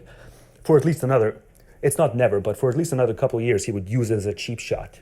And just to also say, since this is also very cathartic for me, sorry if it's uninteresting, but talking about, I'm opening up about my past as a male, my friend who ended up being a bodybuilder, that I'm attributing the motive to that because he had this surgery that he had to have because he was very hunchback and awkward looking. There's nothing else that explains it, folks. He was too temperamentally similar to me. He was my damn near temperamental twin, mostly on humor, but on a great number of things. And someone who's my near temperamental twin is not going to suddenly up and start devoting most of their free time to trying to look Herculean. That's what he did. So that's why I've never really connected the two until very recently, and so that's why I'm also bringing him up to say that he took a lot of cheap shots at me by way of Eastern European tropes. Right? And I never retaliated in this way. I retaliated in other ways, but I didn't go as low as I could have gone. Because fundamentally, what's more important than that, than to get him and sting him and crush him essentially, what's fundamentally more important is being a decent person. And that would have made me, though I took certain other kinds of shots at him, there is such a thing as too low of a blow, and that would have made me an indecent person. And just because he was an indecent person, and I encouraged some of it because I laughed at it, because it really was true that, Western Europe and North America did outperform Eastern Europe on a great many things, though he essentialized some of that, so that's where the cheap shots came in, but I still found it funny. So I didn't discourage it, and maybe I encouraged it by laughing along with it before retaliating in my own way. But he clearly was the type of person who believed that it had to do with Eastern European and Slavic essence failing in some way that these other white ethnicities don't fail. Of course, they would have never been able to articulate it this way, but the humor works precisely because you believe those things. And this is, again, people need to make the right decision when the conditions for it doesn't matter how tough the conditions for it are. That's what I ultimately believe, this other reason why so many incels go wrong when they say there should have never been in the West a sexual revolution. Like it would be like me telling my former friend Nick that he should have been suddenly subjected to the sort of culture where these kinds of essentialized tropes he seemed to have believed in, because he certainly joked about it openly and delighted in the punchline. And unlike many other kind of punchlines, he especially delighted in thinking himself superior as a Western white guy to me as an Eastern white guy. right? This is another hierarchy because men just don't talk about their experiences. This is yet another thing that certainly academics are not going to bring up. But this is a lingering attitude. Certainly, it was a lingering attitude 20 years ago, and it's a lingering attitude within the incelosphere. A lot of guys who call themselves subhuman, they're not just Asian, but from what I've seen, a lot of guys who call themselves subhuman are not the Anglos who are maybe ogres are still underrepresented in usages of subhuman self-referentially. So there's all kinds of pest hierarchies here that we might refer to that are that have nothing to do with reality. And that's recognizing that if you look like an ogre and you hate that fact beyond anything else, telling you should feel good about yourself, that would be a denial of the black pill. Because you don't have some sort of body image issue. You're seeing what you're seeing. And it's kind of ogreish and you don't like it. And so the platitude is just that. It's just the evasion of the black pill. But we need to be androcentrist about this. And from an androcentric standpoint, it absolutely is possible to arrive at certain types of things that are attractive, certain types of features that are unattractive. Nothing I say discounts the fact that there are brutal truths about human attractiveness that academics and very few people take seriously. Yeah, I derailed again. So when I said incels go wrong because they believe there should have never been sexual revolution, the comparison to me and my friend and how I want him positioned in the best possible spot where he might slip up ethically. Right? That is why I have a very unique kind of contempt for people who are censorious by way of humor. It's why I had a unique type of contempt for people who wanted to block wrestling off the airwaves back when I was a wrestling fan during the onset of adolescence and into having waned into my late adolescence, but having still paid some amount of attention to it. There were just so many people who wanted to block it from the airwaves. It's like, absolutely not. On numerous things that people want to see banned, it's not some intrinsic claim to liberty that motivates me. It's this other, maybe parallel phenomenon is that you want people to have the liberty to do the wrong thing because that's a good way to screen. See, the shit test, this is kind of my reverse shit test, is give people the liberty to be socially irresponsible because then those are, and socially odious as well, or socially callous. Don't make them fear what might happen to them socially in terms of a backlash, because then what they would have done counterfactually had there been no such pressure, you'll never know, right? So I want to know the counterfactuals, just like the incel guys who complain about the sexual revolution and who talk about how envious they are of their fathers or grandfathers. Like, guys, you start thinking about the counterfactuals. Sexual revolution happened a few decades prior. Your gramps or your pops was around it. Would this happy marriage have been a happy marriage? I think you guys know it wouldn't have, because you guys are the ones who bring up, you bring up dead bedrooms the most often. It's why you use the term cuck as often as you do. It's why you use a lot of other disparaging terms. I myself am partial to trad cuck, not just cuck, but you call a lot of these men cucks who are willing to accept bad deals well after she, as you put it, hits the wall. Like, you got to get a little innovative when you envy your fathers and grandfathers for what they had as a stable marriage, because you got to inject the possibility of a kind of modal comparison where the sexual revolution happens maybe in the 1910s, maybe in the 1940s, and so your father, grandfather, and maybe even beyond that, what type of person would his wife have been? She probably, I don't think I'm going to get any grief on this being a very real possibility, just as you find yourself hopeless, your pops and grandpops would have had a much bigger chance of being hopeless because there would have not been this sexual planning.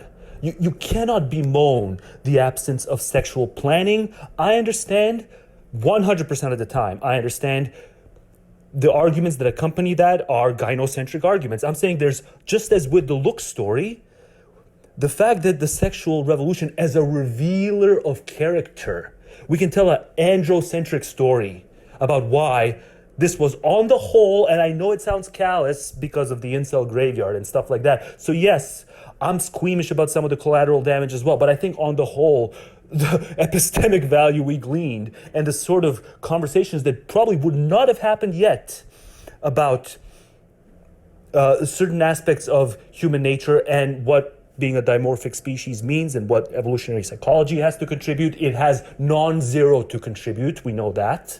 It may not have everything right, but it has non-zero amount of things right. More than zero.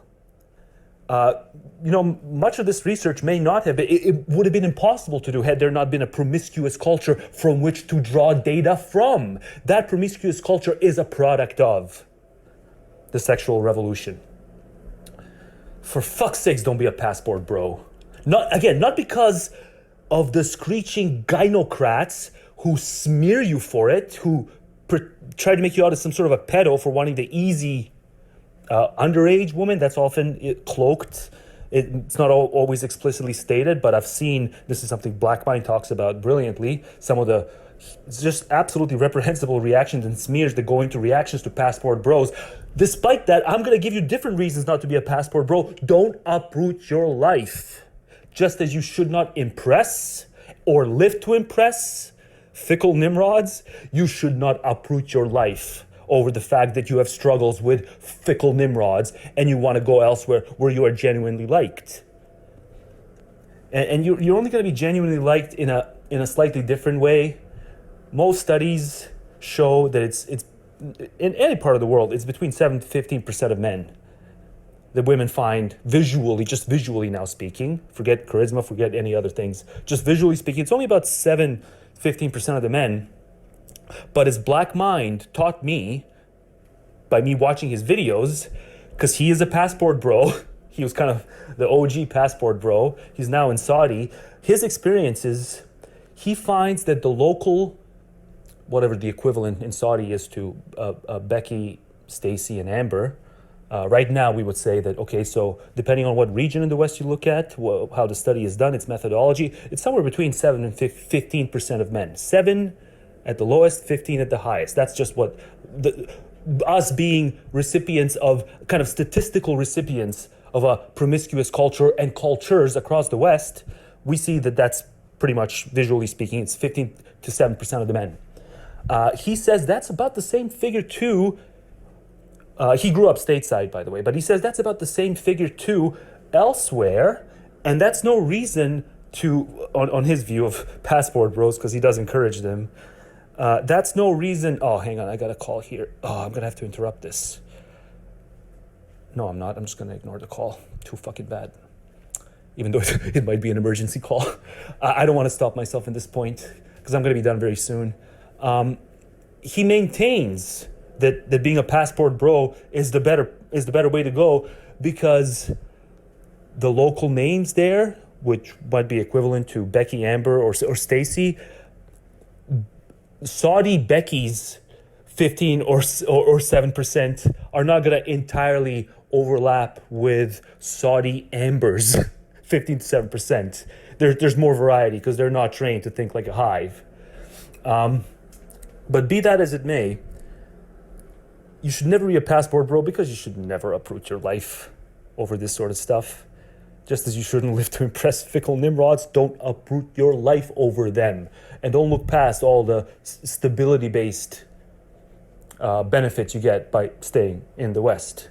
These things are far more important, and especially now, I'm recording this and it's October 10th, and I don't know when I'm going to upload it, but yeah, we're in some 1962 level shit, so maybe the point I just made a second ago is maybe it's not going to have legs by the time I choose to upload the video, because right now things are very precarious. But if we get past these, bumps that are more than speed bumps with the Russia-Ukraine situation, you can count on a hell of a lot more societal stability in the average Western society than you can outside of it. And uprooting your life over fickle Nimrods because you want to deal with less elsewhere across the pond, it's not worth any of it. But the bigger point is this one about sexual revolution led to a promiscuous culture that was very statistically and epistemically informative. And you should think about the counterfactual if you envy your father or grandfather or stuff like that, because you're attributing the reality. Many of you are attributing the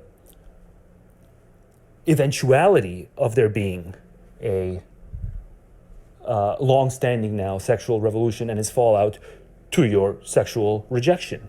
So you think you wouldn't have been counterfactually, but then it would have been, again, it would have been artifice because it would have been a product of sexual planning, right? Maybe not the strongest form of sexual planning, like a forced arranged marriage, but one or another degree of sexual planning. And you should want to be only with the sort of woman who would want you for precisely the way you are. That's if you have even just a modicum of self-respect. You shouldn't, like, just the fact that I found out that so many guys shave their pubes because there's like, if I don't, I'm just not gonna get any. And to me, like, that's like, they should not do something that's half as cumbersome or burdensome, assuming they don't mind their own pubes, right? They shouldn't do something half as cumbersome as shaving their own pubes once in their lifetime, let alone on a regular basis. And it's just so sad that the body count weighs so heavily on them that even if they might have some amount of partners, they would shave their pubes just so they can get more amount of partners. It's just, and that leads to the sad reality of dating coaches, which you're right to call dating roaches. But I mean, at the end of the day, just something like the difference being you refusing to shave your pubes and her rejecting you, like that alone is way more of a huge sign that she's got no business being with you to begin with. You should have more integrity and self-respect than to be willing to do something that you're not truly in your heart of hearts. You don't find it off-putting, but you'll shave it for her. You've already ceded way too much ground. And so if I think that about just something is maybe now seemingly trivial as shaving your pubes, like, can you imagine how someone like me perceives you if you're willing to uproot your life and travel overseas?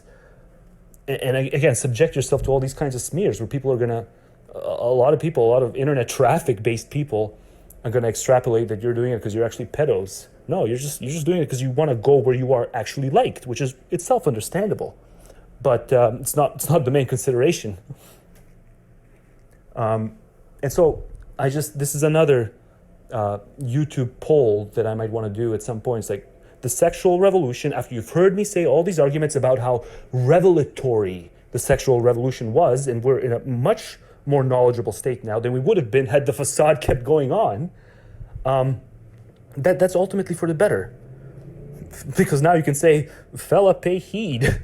And now we can see the humble brag spirals and the Me Too was just a product of humble brag spirals. And this is, again, the stuff that the Twitter thread, the Twitter account, women being honest, they tell stories about how around the time of Me Too, they openly tell stories and cackle as they're doing it.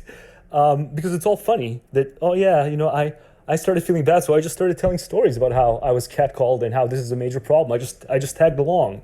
These are not old wives' tales. This is not conspiratorial yarn. Folks, these are confessions. And I'm so glad the culture propped it up.